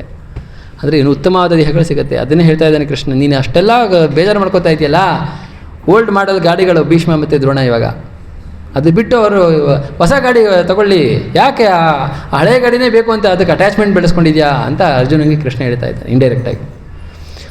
ಅವರಿಗೆ ಉತ್ತಮವಾದ ದೇಹ ಸಿಗುತ್ತೆ, ಯಾಕಂದರೆ ಅವರು ಪುಣ್ಯವಂತರು. ಪುಣ್ಯವನ್ನು ಮಾಡಿ ಪುಣ್ಯ ಸಂಪಾದನೆ ಮಾಡಿರೋದ್ರಿಂದ ಅವರಿಗೆ ಸ್ವರ್ಗಲೋಕದಲ್ಲಿ ಒಳ್ಳೆ ದೇಹ ಸಿಗುತ್ತೆ. ಇಲ್ಲ ಅವರು ಭಕ್ತಿಯನ್ನು ಚೆನ್ನಾಗಿ ಮಾಡಿದರೆ ಆಧ್ಯಾತ್ಮಿಕ ಪ್ರಪಂಚದಲ್ಲಿರೋ ದೇಹಗಳೇ ಸಿಗುತ್ತೆ ಅವರಿಗೆ. ನೀನ್ಯಾಕೆ ಅವರ ಈ ಮುಪ್ಪಾದ ಶರೀರದ ಮೇಲೆ ಅಷ್ಟು ಅಟ್ಯಾಚ್ಮೆಂಟ್ ಇಟ್ಕೊಂಡಿದೆಯಾ ಅಂತ ಕೃಷ್ಣ ಗೀತೆಯಲ್ಲಿ ಹೇಳ್ತಾ ಇದ್ದಾನೆ. ಸೊ ಅದರಿಂದ ದೇಹ ಬೇಕು ವ್ಯವಹಾರ ಮಾಡೋಕ್ಕೆ, ಆದರೆ ಅದು ಗುರಿಯಲ್ಲ. ದೇಹವನ್ನು ಇಟ್ಕೊಳ್ಳೋದು ಗುರಿಯಲ್ಲ, ದೇಹ ಇಸ್ ಎ ಉಪಕರಣ, ಬೇಕದು. ಆದರೆ ಅದನ್ನು ಬೆಳೆಸ್ಕೊಂಡು ಏನು ಮಾಡ್ತಾ ಇದೆಯಾ ಅನ್ನೋದು ಮುಖ್ಯ ಆಗುತ್ತೆ. ಹಾಂ ಹೇಳಿ ಪ್ರಭು. ಶೋಕವಲ್ಲದ ಶೋಕ ಅಂತ ಉಂಟು. ನಮ್ಗೆ ಯಾವುದೇ ಕನ್ಫ್ಯೂಷನ್ ಆಗೋದಂದರೆ ಜವಾಬ್ದಾರಿಗಳು ಮತ್ತು ಪ್ರಾಬ್ಲಮ್ನ ಆಲ್ವೇಸ್ ಬಿ ಮಿಸ್ಸಡ್. ಮಾಡಬೇಕಾದ್ರೆ ಡ್ಯೂಟಿನ ಅನುಸಾರ ಪ್ರಾಬ್ಲಮ್ ಥರ ನೋಡ್ತಿದ್ದಿಲ್ಲ, ಪ್ರಾಬ್ಲಮ್ನ ಅನುಸಾರ ಡ್ಯೂಟಿ ಅಂತ ಮಿಸ್ಅಂಡರ್ಸ್ಟ್ಯಾಂಡಿಂಗ್. ಈಗ ಒಬ್ಬ ಕಾಮನ್ ಪರ್ಸನ್ಗೆ ಅವನಿಗೆ ಅವನಿಗೆ ರಿಲೇಟೆಡ್ ಪ್ರಾಬ್ಲಮ್ಮ ಇಲ್ವಾ ಅಂತ ಹೇಗೆ ಒಂದು ಡಿಸ್ಟಿಂಗ್ವಿಷ್. ಹೌದು. ಸೊ ಇದಕ್ಕೆ ನೀವು ಹೇಳ್ದಂಗೆ ಇವಾಗ ಯಾವುದು ಸಮಸ್ಯೆ ಮತ್ತು ಯಾವುದು ಕರ್ತವ್ಯ ಅನ್ನೋ ಒಂದು ಕ್ಲಾರಿಟಿ ಅವನಿಗೆ ಬೇಕಾಗತ್ತೆ ಮೊದಲು. ಆ ಕ್ಲಾರಿಟಿನೇ ಇಲ್ಲಾಂದರೆ ಅವಾಗ ಅವನಿಗೆ ಗೊತ್ತಾಗೋದಿಲ್ಲ ಏನು ಮಾಡಬೇಕು ಅಂತ. ಸೊ ಅದರಿಂದ ಕರ್ತವ್ಯ ಅನ್ನೋದು ಏನು ಅಂತ ಫಸ್ಟ್ ಅರ್ಥ ಮಾಡ್ಕೋಬೇಕು ಅಲ್ವಾ. ಅರ್ಜುನಿಗೂ ಅದೇ ಸಮಸ್ಯೆ ಆಗಿದೆ. ಅವನಲ್ಲಿ ಕ್ಷಮತೆ ಇಲ್ಲ ಅಂತಲ್ಲ, ಎಕ್ಸೆಪ್ಷನಲ್ ಕ್ಷಮತೆ ಇದೆ ಅರ್ಜುನಿಗೆ. ಆದರೆ ಎಲ್ಲಿ ಸಮಸ್ಯೆ ಆಯಿತು, ಅವನಿಗೆ ಗೊಂದಲದಲ್ಲಿ ಮುಳುಗ್ಬಿಟ್ಟವನು ನಾನೀಗ ಫೈಟ್ ಮಾಡೋದಿಲ್ಲ, ನಾ ಯೋತ್ಸ್ಯ ಅಂದರೆ ನನ್ನ ಕರ್ತವ್ಯಗಳನ್ನು ನಾನು ಬಿಟ್ಬಿಡ್ತೀನಿ. ಈ ಶ್ಲೋಕಗಳಲ್ಲಿ ಕೃಷ್ಣ ಏನು ಮಾಡ್ತಾ ಇದ್ದಾನೆ ಅಂದರೆ, ನಿನ್ನ ಕರ್ತವ್ಯದಲ್ಲಿ ನೀನು ನೆಲೆಯಾಗಬೇಕು ಅನ್ನೋಕ್ಕೆ ಉಪದೇಶ ಮಾಡ್ತಾ ಇರೋದು ಅವನು. ಗೀತೆಯ ಉಪದೇಶ ನೀನು ಕಾಡಿಗೆ ಹೋಗ್ಬಿಡು, ಎಲ್ಲ ಪ್ರಪಂಚವನ್ನು ಬಿಟ್ಟು ನೀನು ಬರೀ ದೇವರು ಅಂತ ತಪಸ್ಸು ಮಾಡು ಅಂತಲ್ಲ ಕೃಷ್ಣ ಹೇಳ್ತಾ ಇರೋದು. ಆಧ್ಯಾತ್ಮಿಕ ಜ್ಞಾನವನ್ನು ಇಟ್ಕೊಂಡು ನಿನ್ನ ಕರ್ತವ್ಯದಲ್ಲಿ ಮಗ್ನನಾಗಿ ಕರ್ತವ್ಯನ ಚೆನ್ನಾಗಿ ಮಾಡಿ, ಕರ್ತವ್ಯಗಳನ್ನು ಮಾಡ್ತಾನೆ ನೀನು ಕೃಷ್ಣ ಸ್ಮರಣೆ ಮಾಡು. ಆಮೇಲೆ ಒಂದು ಕಾಲ ಬರುತ್ತೆ ನಿನಗೆಲ್ಲ ಕರ್ತವ್ಯದಿಂದ ಬಿಡುಗಡೆ ಆಗ್ತೀಯಾ, ಆವಾಗ ಇನ್ನೂ ಹೆಚ್ಚು ಆಳವಾಗಿ ಇಳಿ ಕೃಷ್ಣ ಪ್ರಜ್ಞೆಯಲ್ಲಿ ಅಂತ ಅದೇ ಸಂದೇಶವನ್ನೇ ಕೃಷ್ಣ ಗೀತೆಯಲ್ಲಿ ಅರ್ಜುನಿಗೆ ಹೇಳ್ತಾ ಇರೋದು. ಈಗ ತಮ್ಮ ಕರ್ತವ್ಯಗಳು ಏನಂತ ಅರ್ಥ ಮಾಡ್ಕೋಬೇಕು ಅಂತಂದರೆ ಅದಕ್ಕೆ ಹಲವಾರು ಮಾರ್ಗಗಳಿದೆ. ಒಂದು ತಿಳಿದವರನ್ನು ಕೇಳಿ ತಿಳ್ಕೊಳ್ಳೋದು, ಗೀತೆಯನ್ನು ಅಧ್ಯಯನ ಮಾಡಿ ಅಲ್ಲಿ ಸ್ವಲ್ಪ ತಿಳ್ಕೊಬೋದು. ಈ ರೀತಿಯಾಗಿ ಒಂದು ಕ್ಲಾರಿಟಿನ ನಾವು ಪಡ್ಕೋತಾ ಹೋಗಬೇಕು. ಯಾವಾಗ ಆ ಕ್ಲಾರಿಟಿ ಬರುತ್ತೆ ಆವಾಗ ನಮಗೆ ಈ ವಿವೇಚನೆ ಬರುತ್ತೆ. ಯಾವುದು ಸಮಸ್ಯೆಗಳು, ಯಾವುದು ಕರ್ತವ್ಯ ಅನ್ನುವಂಥ ಒಂದು ವಿವೇಚನೆ ಮಾಡೋ ಶಕ್ತಿ ಬರುತ್ತೆ. ಸಣ್ಣ ಸಣ್ಣ ಪ್ರಶ್ನೆ ಇದ್ದರೆ ಕೇಳೋಣ. ಹಾಂ, ಈ ಒಂದು ಜನ್ಮದಲ್ಲಿ ನನ್ನದೇ ಆದಂಥ ಒಂದು ಕ್ಯಾರೆಕ್ಟರ್ ಏನಿರುತ್ತೆ, ನಾನು ಸತ್ತ ನಂತರ ಮುಂದಿನ ಜನ್ಮಕ್ಕೆ ಆ ಕ್ಯಾರೆಕ್ಟರ್ ಟ್ರಾನ್ಸ್ಫರ್ ಆಗ್ತದೆ. ಹೌದು. ಏಕೆಂದರೆ ಹೇಗೆ ಆ ರೀತಿ ಆಗುತ್ತೆ ಅಂದರೆ, ನಮ್ಮ ಆತ್ಮದ ಸ್ವಭಾವನೂ ಇದೆ, ಆದರೆ ನಮ್ಮ ಮನಸ್ಸಿನ ಸ್ವಭಾವನೂ ಇದೆ. ಆಯಿತಾ? ನಮ್ಮ ಮನಸ್ಸು ಕೆಲವುದಕ್ಕೆ ಹೊಂದಾಣಿಕೆ ಮಾಡ್ಕೊಂಡಿರುತ್ತೆ, ಅದಕ್ಕೆ ಸಂಸ್ಕಾರಗಳು ಅಂತ ಹೇಳ್ತೀವಿ. ಒಂದು ರೀತಿಯಾದ ಸಂಸ್ಕಾರಗಳು, ವಾಸನೆ ಅಂದರೆ ಕೆಲವು ಅಟ್ಯಾಚ್ಮೆಂಟ್ಸ್. ಅಂದರೆ ಒಂದು ರೀತಿಯಾದ ಫುಡ್ ಐಟಮ್ಸ್ಗೆ ತುಂಬ ಅಟ್ಯಾಚ್ಮೆಂಟು, ಇದೆಲ್ಲ ಬಲವಾದ ವಾಸನೆಗಳು, ಸಂಸ್ಕಾರಗಳು, ಇದೆಲ್ಲ ನಮ್ಮ ಮನಸ್ಸಿನಲ್ಲಿ ಅಚ್ಚೊತ್ತಿರುತ್ತೆ. Impressions, strong impressions. So Krishna ಅದನ್ನೇ ಹೇಳೋದು, ನೀನು ಯಾವ ಭಾವದಲ್ಲಿ ದೇಹವನ್ನು ತೆಗಿತೀಯ ಅದೇ ಭಾವ ಮುಂದುವರ್ಸ್ಕೊಂಡು ಹೋಗ್ತೀಯಾ. ಯಾಕಂದರೆ ಅದು ಆತ್ಮಕ್ಕೆ ನೇರವಾಗಿ ಸಂಬಂಧ ಇಲ್ಲದೇ ಇದ್ರೂ ಮನಸ್ಸು, ಬುದ್ಧಿ, ಅಹಂಕಾರ ಇದು ಸೂಕ್ಷ್ಮ ಶರೀರ ಅಂತ ಆಗುತ್ತೆ. ಆತ್ಮ ಸೂಕ್ಷ್ಮ ಶರೀರ ಎರಡು ಒಟ್ಟಿಗೆ ಮುಂದಿನ ದೇಹವನ್ನು ಪ್ರವೇಶ ಮಾಡೋದ್ರಿಂದ, ಅದೇ ಸೂಕ್ಷ್ಮ ಶರೀರ ಹೋಗಿರೋದ್ರಿಂದ ಮನಸ್ಸಿನಲ್ಲಿದ್ದಂತಹ ಎಲ್ಲ ಸಂಸ್ಕಾರಗಳು, ವಾಸನೆಗಳು ಎಲ್ಲವೂ ಸಹಿತ ಮುಂದಿನ ಜನ್ಮಕ್ಕೂ ಕೊಂಡೊಯ್ಯುತ್ತೆ. ಸರಿನಾ? ಕಡೇ ಪ್ರಶ್ನೆ ಪ್ರಭು ಹೇಳಿ.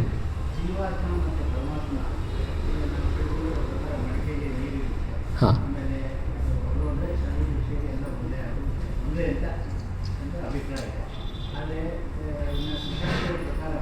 ಯಾರ ಪ್ರಕಾರ? ಹಾಂ,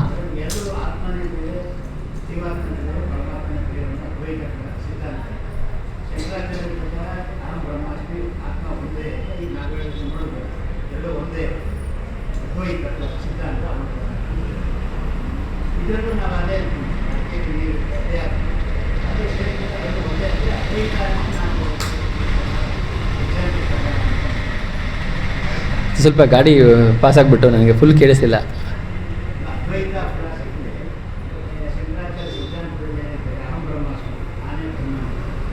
ಅಹಂ ಬ್ರಹ್ಮಾಸ್ಮಿ ಅನ್ನೋದು ಶಂಕರ ಸಿದ್ಧಾಂತ ಅಲ್ಲ. ಅಹಂ ಬ್ರಹ್ಮಾಸ್ಮಿ ಅನ್ನೋದು ಶಾಸ್ತ್ರದ ಶ್ಲೋಕ. ಆಯಿತಾ? ಅಹಂ ಬ್ರಹ್ಮಾಸ್ಮಿ ಅಂತ ಶಂಕರಾಚಾರ್ಯರು ಹೇಳ್ತಾರೆ, ಮಧ್ವಾಚಾರ್ಯರು ಎಲ್ಲರೂ ಹೇಳ್ತಾರೆ. ಅದಕ್ಕೆ ಯಾವ ಅರ್ಥ ಕೊಡ್ತಾರೆ ಮುಖ್ಯ. ಅರ್ಥ ಆಯ್ತಾ? ಸೊ ಆದ್ದರಿಂದ ಅಹಂ ಬ್ರಹ್ಮಾಸ್ಮಿ ಅನ್ನೋ ತತ್ವ ಸತ್ಯ, ಆದರೆ ಅದಕ್ಕೆ ಏನು ಅರ್ಥ ಕೊಡ್ತೀರಾ ಅನ್ನೋದು ಒಬ್ಬೊಬ್ಬರ ವಾದದ ಪ್ರಕಾರ ಒಂದೊಂದು ಅಷ್ಟೇ. ಹಾಂ, ಇಲ್ಲ, ಅದು ಅವ್ರು ಕೊಡೋ ಉದಾಹರಣೆ ಆ ಥರ. ನಾವು ಅದಕ್ಕೆ ಪ್ರತ್ಯುತ್ತರ ಕೊಟ್ವಿ. ಹೇಗೆ ನಿಮ್ಮ ವ್ಯಕ್ತಿತ್ವವು ಯಾವತ್ತೂ ನಾಶ ಆಗೋದಿಲ್ಲ. ನೀನು ಬ್ರಹ್ಮನೇ, ಆದರೆ ನೀನು ಪರಬ್ರಹ್ಮನಲ್ಲ. ನೀನು ಬ್ರಹ್ಮನೇ, ನೀನು ಆತ್ಮವೇ, ಸಚ್ಚಿದಾನಂದ ರೂಪವೇ ನೀನುವೇ. ಪ್ರತಿಯೊಬ್ಬ ಜೀವಾತ್ಮವೂ ಸಚ್ಚಿದಾನಂದ ರೂಪವೇ, ಪರಮಾತ್ಮನ ಅಂಶವೇ. ಪರಮಾತ್ಮನ ಅಂಶ ಅಷ್ಟೇ ಹೊರತು ಪರಮಾತ್ಮ ಅಲ್ಲ. ಸರಿನಾ? ಹರೇ ಕೃಷ್ಣ. ಗ್ರಂಥರಾಜ್ ಶ್ರೀಮದ್ ಭಗವದ್ಗೀತಾ ಕಿ ಜೈ, ಶ್ರೀಲ ಪ್ರಭುಪಾದ ಕಿ ಜೈ.